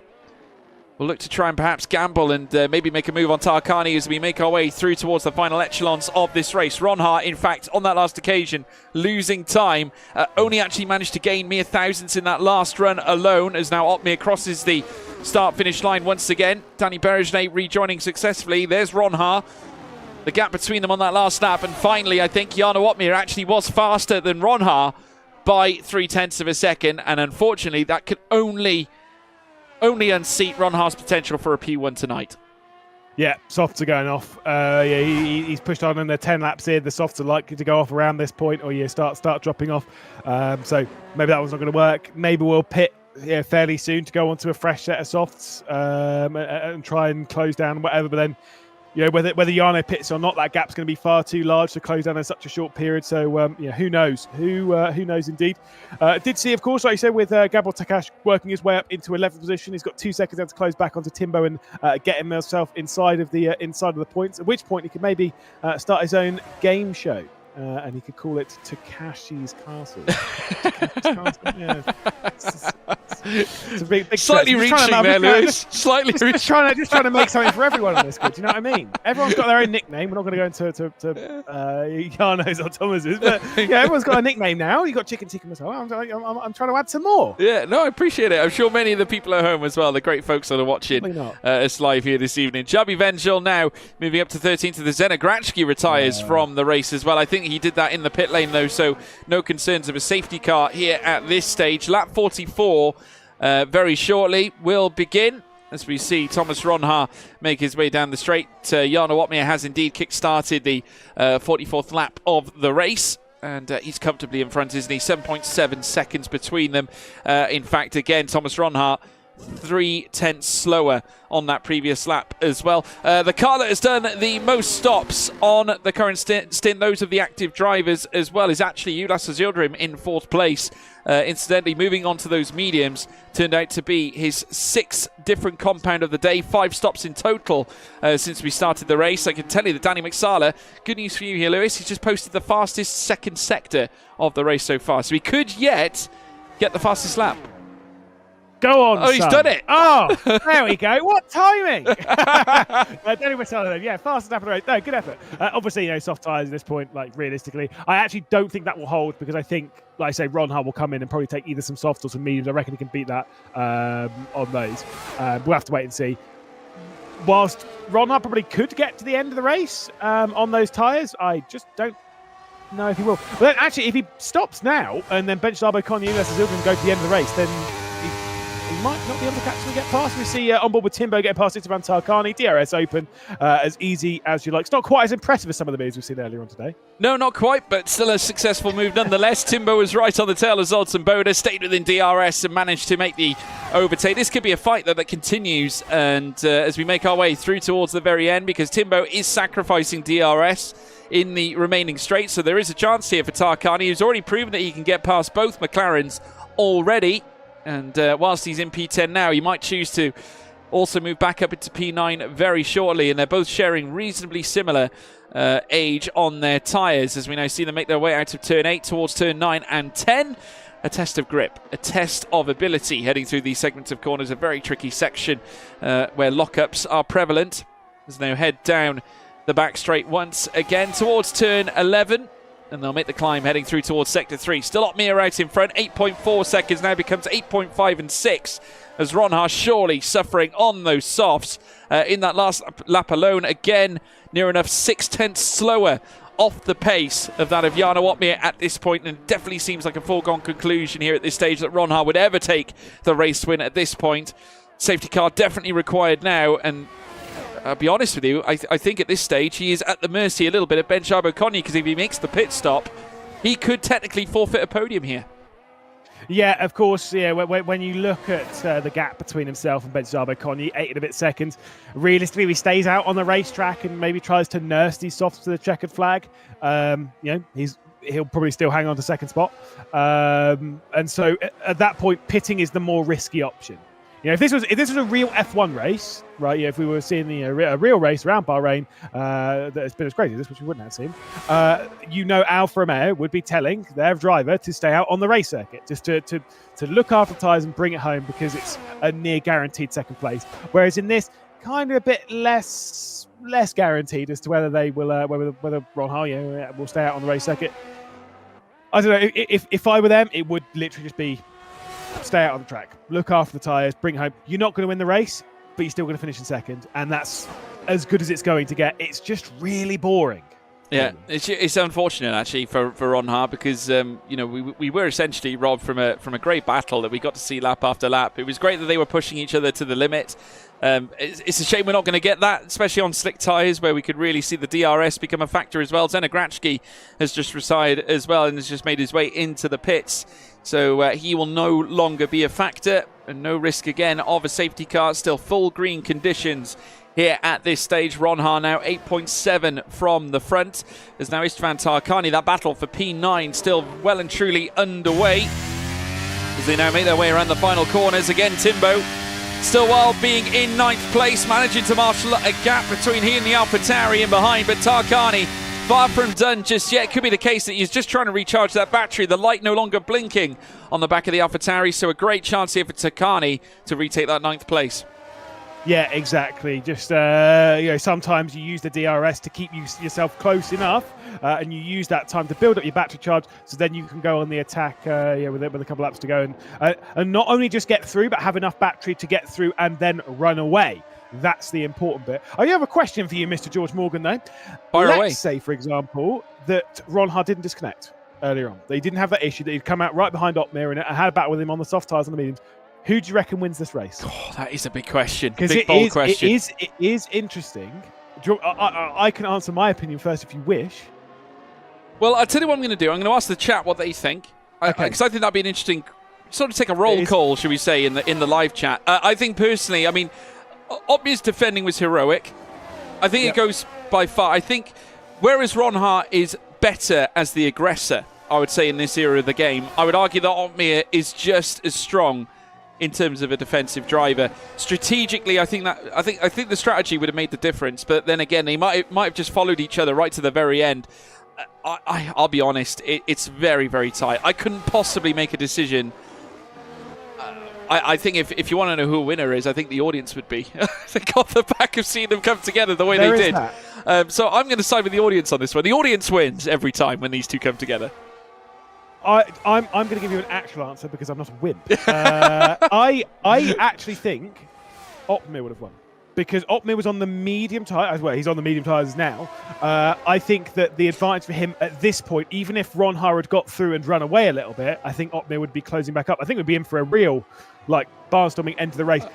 But maybe Ron Har would have needed to have stopped or whatnot. I don't know. But I would right. Well, if we're talking post, should we say, weather change and Ron Har not disconnected, them both coming out on the slick tyres. Just disconnection. Right. Just the disconnection right up to that. Got you. Right. Well, I would hazard a guess that if Ron Har came out and he took the lead on that second stint, I think then we would be seeing Ron Har as race winner, to be quite honest. I think with Jarno being on the mediums, I think if he was able to hold Ron Har for the first few laps, keep him in behind, I think that would have made a difference. Danny McSala's just left the session as well. Now, where did he lose it? I think he might have lost it coming into the pits. His car is actually retired before the pit lane. He's still out on track. So that's interesting. The Aston Martin's just stopped just after turn 15. So what does this mean now? Will the safety car come out onto the circuit? Will we see a change in the winds? It's still currently yellow flags, but no, the car has in fact moved to the pit lane. Big shame there. I was hoping we'd see something different. But I think we would have seen, I think had Uppbeat stayed ahead of Ron Har on those early laps on the slick compound of tyre, I think that would have made the difference. I think those first few laps with the drivers coming out of the pits, changing onto the compounds they did, I think that would have been the difference maker. Yeah, like I say, I still think in this scenario, I think from that exact pit stop, as Ron Har's received a penalty for multiple track limits exposures. To be fair, it's probably because he's pushing really hard and has no need to kind of keep it on the track right now. He's just pushing as hard as he can. Is what it is. And maybe losing a little bit of concentration. He's not fully on it right now. He's got no pressure either side, front or ahead. I think Uppbeat would have won. Also, we could kind of leaning towards the idea that maybe Opmir's on the better setup for the drive. What we do know, though, is that it would have been very up in the air, and had either of them won, who knows? It might have ended in a safety car, for all we know. I mean, with one of them bowing out. It might have ended in the largest crash we've ever seen in F1 23. We've seen it before. You just don't know. We've seen it before in competitive league racing when those two have met. I remember back at Belgium, in fact, in PSGL, where they came together, and Thomas Ronhaar sent a rather overzealous move up the inside, heading through Rivage, which, to be honest with you, if you asked me and Jack Canan at that point, would he have made a move there? Absolutely not, but decided to throw it in anyway, which didn't help obviously the relationship between the pair, despite obviously the whole saga rumbling on as long as it did. It certainly did not make it easier for Thomas Ronhaar making the move that he did on that occasion. But, absolutely unreal, in terms of the story between the pair. It's just a shame that we're not going to be able to see this happen on track, and obviously Ronhaar has sustained a penalty as well. Here comes Isfan Tarkani round the outside of Timbo once again. This is the move we were expecting as we've had this race carry on. Of course, remember Timbo making the move past Tarkani, but with the DRS now favouring the AlphaTauri, he now breezes back past Timbo, takes 9th place away, but again, I don't think that's the last we'll see of it. No, absolutely. I think we're going to see these battling a fair amount. And to be fair, like you say, Gabor Takash is joining it slowly, but it's closing up to the rear. I think we might see a 3-0 fight. And again, this is towards the back end of the point scoring positions. Those are all important points. And I think we're in for a bit of a fascinating one. Is Danny Berezhny being caught by the legend Optimus Prime? Is that gap holding at 3 seconds? Well, I'm looking at the gap between them. I will argue that Optimus Prime was slower on the previous lap, so I would suggest that Berezhny is still very much the man in form. But the one thing I will say is that the penalty window is still wide open here. There is a great chance here for Chanakinchi to actually close the gap and potentially take P5 away. So I definitely wouldn't write it off. 3 seconds he has under his belt, at least for now, and Thomas Ronhaar also with a 3 second. We've got 3 seconds as well for Gab in 12th place. So even if Gab was to get close enough to the back of Gabor Takash again, which I don't think he will on 19-lap old medium tyres, he will, of course, lose even more places nonetheless anyway. Jabi Wenzel, way off the pace at this stage, has opted for the soft tyres. He will finish quick, but obviously at this stage suffering at the very least. We've got a message from Danny McSala in the live chat. There is no sound in the game for the rest of the lobby, so all the drivers suffering with sound issues at this stage. That sounds absolutely disgusting. And do you know what I'm going to say? That even more credit to every single one on the grid if you've been dealing with sound issues throughout. Because I can tell you what I would have done had I joined the lobby and found out that there were sound issues that I couldn't rectify. I would have gone to go and watch Arsenal versus West Ham. I'd have been like, yeah, see, lads, I'm out of here. Bye. Like, no way am I doing it. That is hard work. I've had it a few times in a race where like I've started driving and I've got no force feedback, and that's a bit like, ugh. But no audio, no thanks. Yeah, no, it's a tough one for all the drivers included. Very, very good. Yeah, it's not ideal at all. I mean, even if you're Jarno Opmeer at this point at the very top of the order and suffering with the sound issues, I mean, it's just never a nice way, even when you're trying to win.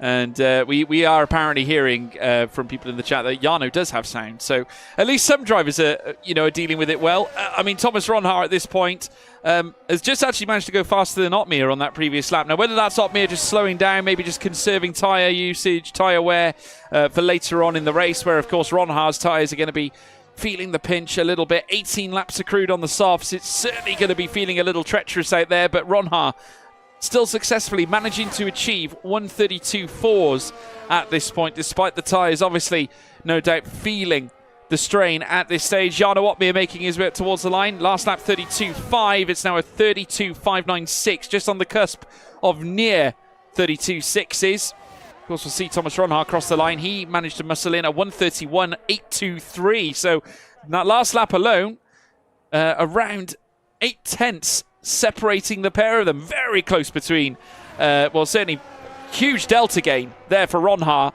but at the same time he's going to need a lot more of those in order to try and get close enough. And I would say at this stage, with this only having 5 laps remaining, that is definitely a conclusion that's not going to be met this time around. Yeah, like you say, it's a little too little too late, but to be fair, you know, when you've been pushing that hard, yeah, fair enough. Yeah, maybe there was a little bit of looking after the tyres to go on the attack late on once the fuels come down. I don't think this is necessarily about Ronhard trying to close down on Uppbeat anymore. It's about maybe him trying to set some good lap times, maybe even the fast lap or something like that. Unlike he's not going to set the fast lap, but it's more about enjoying the last few laps of the race rather than closing down on Uppbeat, because again, right now he'd have to close into Uppbeat on old tyres, more worn obviously than Uppbeat's mediums. Yes, they're on the same distance, obviously the softer compound for Ronhard. You'd have to close up to Uppbeat, you'd have to pass Uppbeat, which considering Uppbeat's defence earlier on in the race, that ain't going to happen very easily, and then pull a 3-second margin on Uppbeat to negate the penalty. Yeah, it ain't. No, it would be nice. It would be nice, but 3-second time penalty at this stage, even at this stage with the tyres being so aggressively worn. I mean, it's quite fitting, though, that the two drivers have started from the very back of the grid and now at the very front of the order. Timbo now only half a second away, though, from Istvan Tarkani as the battle for P9 still rages on, as it has done now over sequential laps that we have seen, as they now enter out of turn 4 in towards 5, 6, 7 and in towards turn 8 at the right-hander. And they'll peel on through towards turns 9 and 10. Very, very tight battle between Istvan Tarkani and Timbo, who is regularly featured in the top 10s in these Ironman races. Certainly a very consistent figure. Tarkani, very impressive with his pace as well. Thomas Ronhard still marshalling in decent times, though, that last lap. 1:31.707. Again, 4/10 quicker than Jarno Uppbeat. Yeah, I mean, I don't know how much he's going to be able to, what's going to happen with some of these gaps. Obviously, we know that Istvan Tarkani and Timbo are very close. Ronhard's going to just keep closing up. Got a little bit of lap traffic, like you say, to deal with, but it is. The gap between Berezhny and Optimus Prime is growing, so that nothing's happening there. It's still, Gabor Takas, by the way, is still closing into the back of Timbo. It's just so slow, it is literally like watching paint dry. But he's finally at 1.1 seconds, so he's very close to getting into the DRS. So maybe we'll see a battle back there as we head round the final corner and head onto the final 4 laps of this race. Yeah, well, one thing that Thomas Ronhard does have in his locker is the fact that he is using the DRS off the Williams that's in front of him, the lapped car, to try and rein in that delta as well. 6.1 seconds now between. So this is obviously where all the delta's coming from. It's the fact that he has got DRS on the car in front, which I believe might be, it is Xabi Wenzel as well, who is on those better soft tyres at this stage. So this actually works in Thomas Ronhard's favour here. 5.7 seconds now away from Uppbeat, utilising Xabi Wenzel as a tow to try and lofty himself closer to Jarno Uppbeat. I mean, appreciate obviously that it's far out the window, but you've got to give him credit. He has not given up here at this stage. 1:31.5 in that last lap against the 1:32.1 that Jarno posted earlier on. Yeah, I mean, like I say, he's just getting a little bit of assistance here. Is Ronhard, which would be fantastic fun. But like I say, it's not going to get him onto the back of the Mercedes, but it's just going to close that gap up as good as he can. It's putting those final bits of pressure onto Uppbeat as well. You know, if Uppbeat makes a mistake from this point, it's likely that entire 5 seconds is gone. Let's be honest, that is Jarno Uppbeat we're talking about, though, and a mistake from here not happening. But it's kind of interesting to see a little bit of assistance on there. Whether that is communicated and calculated between the pair of them, or whether it is just pure luck that Xabi Wenzel's just end up coming out right ahead of Ronhard and is running at the exact speed required for Ronhard to be in DRS but not pass.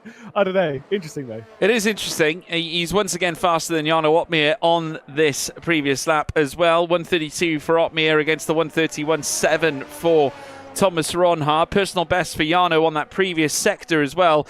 Sector 3 showing a 22.285, which was faster than Ronhard, incidentally, by 0.4 of a second. So the medium tyre is definitely good for something, as Jarno has just posted a purple first sector on this lap as well. So he is still laying it all down here.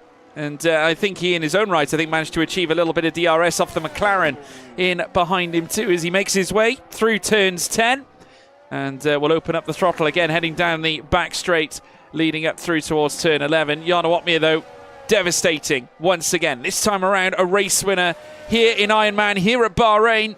And once again, Mercedes looked poised to take yet further big points in terms of their championship charge. They're convincingly holding on to the top spot here in the championship, and that only shows signs of growing, with Danny Berejnay as well scoring reasonable amounts of points, still 18.6 seconds so behind Ulas Yildirim in fourth. But despite having the penalty that he's received, obviously Chanakinchi now 4.9 behind, so that certainly will not upset his race in terms of achieving that P5. But you've got to give it a Haas here today, Lewis. Third and fourth, it's not been a bad day for them. And Ben Sharba back on the podium. That's the important bit. Obviously, Ulas Yildirim has been fantastic in the Swiss race and at Mexico. But Ben Sharba has been arguably one of the most consistent drivers this championship, having podiums in round 1, round 2, and now looking to do so in round 4 as well. So impressive to see. But when you look at this entire grid and then you look at the top 5, and yeah, chuck Chanakinchi into that as well. When you look at those, you're like, yeah, they're arguably the best drivers on the grid, and then Tash Gal in there. It is an impressive grid of drivers that I think are really getting into the vibe, by the way, of doing 100% races. I think these drivers really quite like this, to be honest. Yeah, no, it's unreal. It's great, it's a pleasure to watch. I mean, obviously at this point we are seeing cars at this stage not necessarily in battle contention, but it's still a pleasure to watch the best in the world go at it. Jarno Opmeer, of course, representing that. We allude to, obviously, his 2 title wins in F1 Esports. He leads around the drivers on the penultimate lap of the race, and there's the tyre difference between those on the mediums and the softs. Of course, Thomas Ronhaar's percentages in behind. You can see a very convincing difference, a vastly differing factor between those two as well, as Ronhaar still continues to struggle. One thing I will give to Ronhaar is that he has done a stellar job of managing this final echelon of the race. Despite being on vastly worn soft tyres, he has done brilliantly to rein in the gaps that he has, and obviously with that little bit of help from DRS as well. But it has been a sterling performance between 2 drivers, and whilst obviously it hasn't worked out the way we were hoping it would work out, final lap now underway. It was great to see Opmeer and Ronhaar duel it out here at Bahrain nonetheless in those wet weather conditions. Yeah, I think that's the thing, is that we've had our fair share of absolute edge of your seat box office action in this race. So yeah, ending in a fairly muted and anticlimactic way, this final stint being a little bit, let's call it what it is. It's been boring, but I think we got our fair share earlier on in the race in those wet conditions. Some of the best racing that we've seen on the F1 platform, let alone of course in the Ironman League. But it's been an incredible performance, and you got to say, regardless of whether you think he would have won anyway or not, maybe I'm still leaning towards Jarno probably would have won anyway, despite that disconnection from Ronhaar. He's played his cards right. He defended brilliantly when he absolutely needed to, and finds himself with a few corners left to go to win.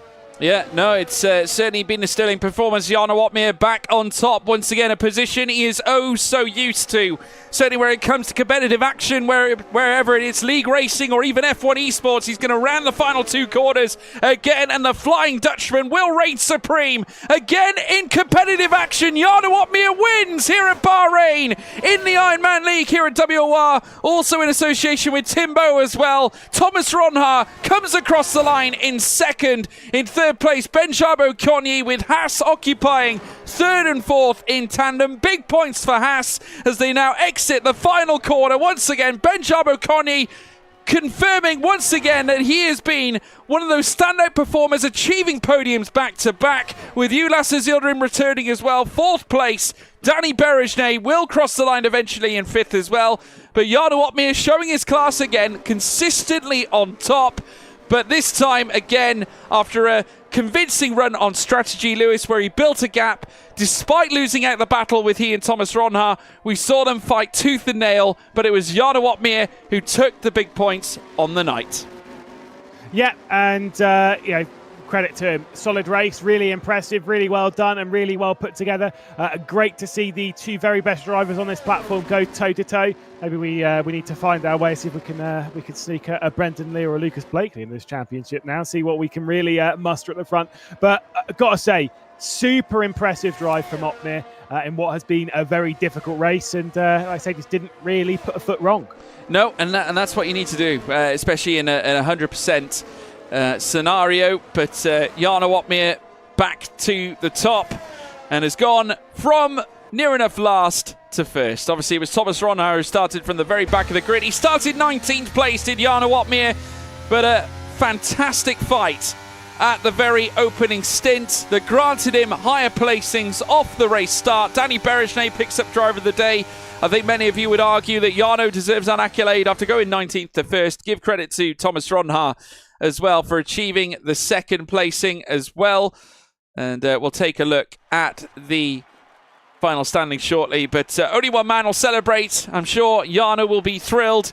Another great result, surely another video in prospect as well. I'm sure you'll take us through how you managed to achieve that last to first in grandiose fashion. But once again, we look ahead to more competitive action and ending off 2023 in style here in WOR and Timbo's Ironman League with a grandiose result. It's a shame, though, we didn't see the dogfight happen towards the very end. Yeah, I mean, look, that was disappointing to not get that. Although, let's be honest, it wasn't any of the drivers that robbed us of that. So, the less we say about that, the better. But honestly, incredible stuff. A fantastic race, and kind of makes me more excited for the next one. These full distance races are always completely different to the last. Yeah, Jarno Opmeer confirmed race winner with Thomas Ronhaar in behind. It's a Dutch duo right at the top, not from the same team though. Ben Chabo-Conye in third with Ulas Yildirim in fourth. Danny Berejnay fifth with Chana Kinchi in sixth. Tamas Gal in seventh. Zoltan Boda in eighth. Istvan Tarkani in ninth. Timbo in 10th. Gabor Takash down in 11th place with Venjel, Shabi Venjel in 12th. Gab in 13th. Danny McSala, of course, retired, did take the fastest lap of the race. Zena Grachki 15th with David Vincher in 16th. Gabor Vajda down in 17th. Tamas Roots in 18th place. B. Danny 19th. Ben Chiles, of course, the majority of those all DNFing from Danny McSala down to Bench Illes. So there you go, folks. That is your race. Those are your results. It was Jarno Opmeer's day this time around. We will hopefully grab an interview with the man as well. We haven't spoken to him a huge amount lately, but obviously there's been a lot on the plate for many of the F1 Esports talents in recent times. But as we come back to competitive action in league racing, I'm sure it's the start that Jarno Opmeer is looking for heading into 2024. And, whilst obviously Ironman League is one thing, Lewis, obviously it's not necessarily F1 Esports or anything such as like that. You obviously want to start a new year off the right way. Yeah, exactly. You want to make sure that you're finishing the year on a high and that you'll start the new year on a high. And these kind of things between F1 sim racing rounds, some of those, they're just things that give you that extra little bit of confidence and stuff. And to be fair, for everyone else, between their own respective leagues, it's that extra little bit of confidence that you can get. So who knows what's going to happen on that one. I will say, obviously, the in-game driver of the day was Danny Berejnay. Who's your driver of the day? I will probably give it to Jarno Opmeer. I think on the basis that he went from back to front, I think in the way that he did it, I thought the defensive efforts against Ronhaar during the wet conditions were fascinating. But, at the same time, I think you've got to call a spade a spade. I think Jarno was superior out there this time around. I will give Ronhaar credit. I felt that had he stayed in the session, I think we would have seen a really interesting fight between two drivers that opted for different strategies to end the race. It was a real shame. But credit to Opmeer. For me, race winner. I think had it gone the other way, I think we would have been calling Ronhaar driver of the day. But I think Opmeer deserves it. Yeah, I mean, look, I'll I would back that one because, fair enough. But it's pretty boring for me. The thing is, the defense that he put on was very impressive earlier on in the day. And realistically, then I should probably go the other way and say, hey, it was Ronhaar. Actually, no, I'm going to say it's Ben Chabo-Conye after the fantastic stint yet again up onto the podium. He loves getting podiums in this championship and just can't stop, it seems. Yeah, well, we've got him in the commentary box with us, in fact. Ben Chabo-Conye joins us here after the race. Ben, how you doing? Another podium to your name. You're consistently there. Top threes, you seem to like it. Yeah, good evening, everyone. It was a great result for me, I think. It was, the first laps were really eventful. After that, not really, but I think probably you felt the same way. Overall it was a great race, both for me and for Ulas. Obviously it's a team championship, so the team points get more focus, and I think in this race we did well, so I'm happy, but obviously hoping for more eventful race next time, and maybe a fight for the win finally after 3 podiums out of 4 races. It's nice to be there on the podium this many times, but obviously a win would be nice. Yeah, I think obviously you've registered yourself as one of the more consistent drivers on the grid. I mean, that is quite the accolade to have, especially when this is a mystery championship where you only find out about the track just mere moments before we start the session. I mean, do you tend to take a different method of practice in comparison to many other drivers? Do you perhaps spend time on various different tracks leading up to the event? I mean, what's the secret, Bent? I'm not doing anything different, to be honest. It's just obviously different format, different conditions require different skills, and maybe for me these kind of situations just fit me more than the traditional 50% race. But yeah, I don't know. There is not really a secret. No, I mean, I want to look at your results as well, because obviously with the consistent points finishes, you know, Haas have been working really strongly together. I mean, one of the stronger teams as well in the championship. Whilst there's quite a gap between you and Mercedes, you obviously came into this round a point separating you and Ferrari, but I think off the back of today's results, I would say, arguably without any shadow of a doubt, you've extended that gap between you and Ferrari this time. How important is laying claim to that P2? Is P1 still possible? I think it is, and I'm hoping that we can catch up to Mercedes, but obviously they keep driving perfect races, or near perfect races, which makes it pretty difficult, but honestly, I'm optimistic that we can still do it with Ulas. We just need to step up slightly bit, and we're gonna get there. Brilliant. Well, I tell you what, words of optimism. We love to hear it. Bent, congratulations on another podium, and we'll look forward to seeing you next time. Yep. Thanks as well. Have a good evening. And you too. Oh. Thank you very much. Bent Arbacogni, everybody. Very, very rarely do we hear sometimes drivers being so confident after a race, especially someone who perhaps finished P3. Generally, drivers want to win here, Lewis. But is that the positive attitude that has brought Brent Arbacogni or allowed him to become this regular podium achiever? Well, it's the whole never quit mentality. That kind of clearly he's got that positivity. Bouncing back from not finishing on the podium in Mexico, which was obviously bitterly disappointing. But yeah, to bounce back into this position, to be confident that Mercedes are catchable. When you're looking at Mercedes and you're looking at being obviously Jan Wotman and Danny Berejna, and you go, yeah, they're catchable. That's an impressive amount of confidence. It shows how crazy this championship is. You know it's always up in the air. And when you've got the consistency of Bent Arbacogni, he's talking about that potential race victory.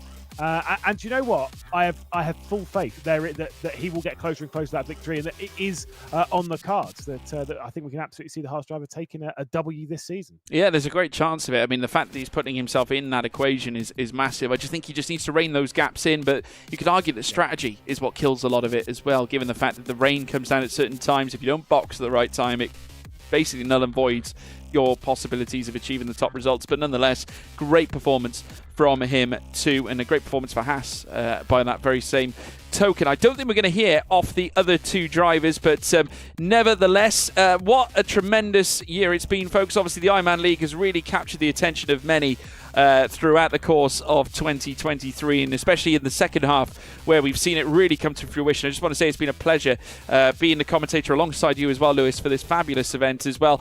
Be sure to tune in for future races when we head into the year of 2024, and if you want to check out more at WOR, you can. WOR League is the @ tag that you can find on Twitter, or X as it's now known. Don't forget as well to leave a like and also subscribe to this channel to stay up to date with when WOR is live. Also, don't forget to check out Timbo as well. Obviously, he is the Haas F1 Esports race engineer. He is also the founding father of the Ironman League, working alongside WOR to bring it to you guys at home as well. You can find him on social media, on Twitter as well. I won't tell you exactly how it's spelt because I know it's made up of a mixture of letters and numbers. But yes, you can also check me out as well at George Morgan TV on Twitter, Instagram, TikTok, Threads, you name it. It's all the same everywhere you look. Lewis, do you want to tout your social media tag as well, sir?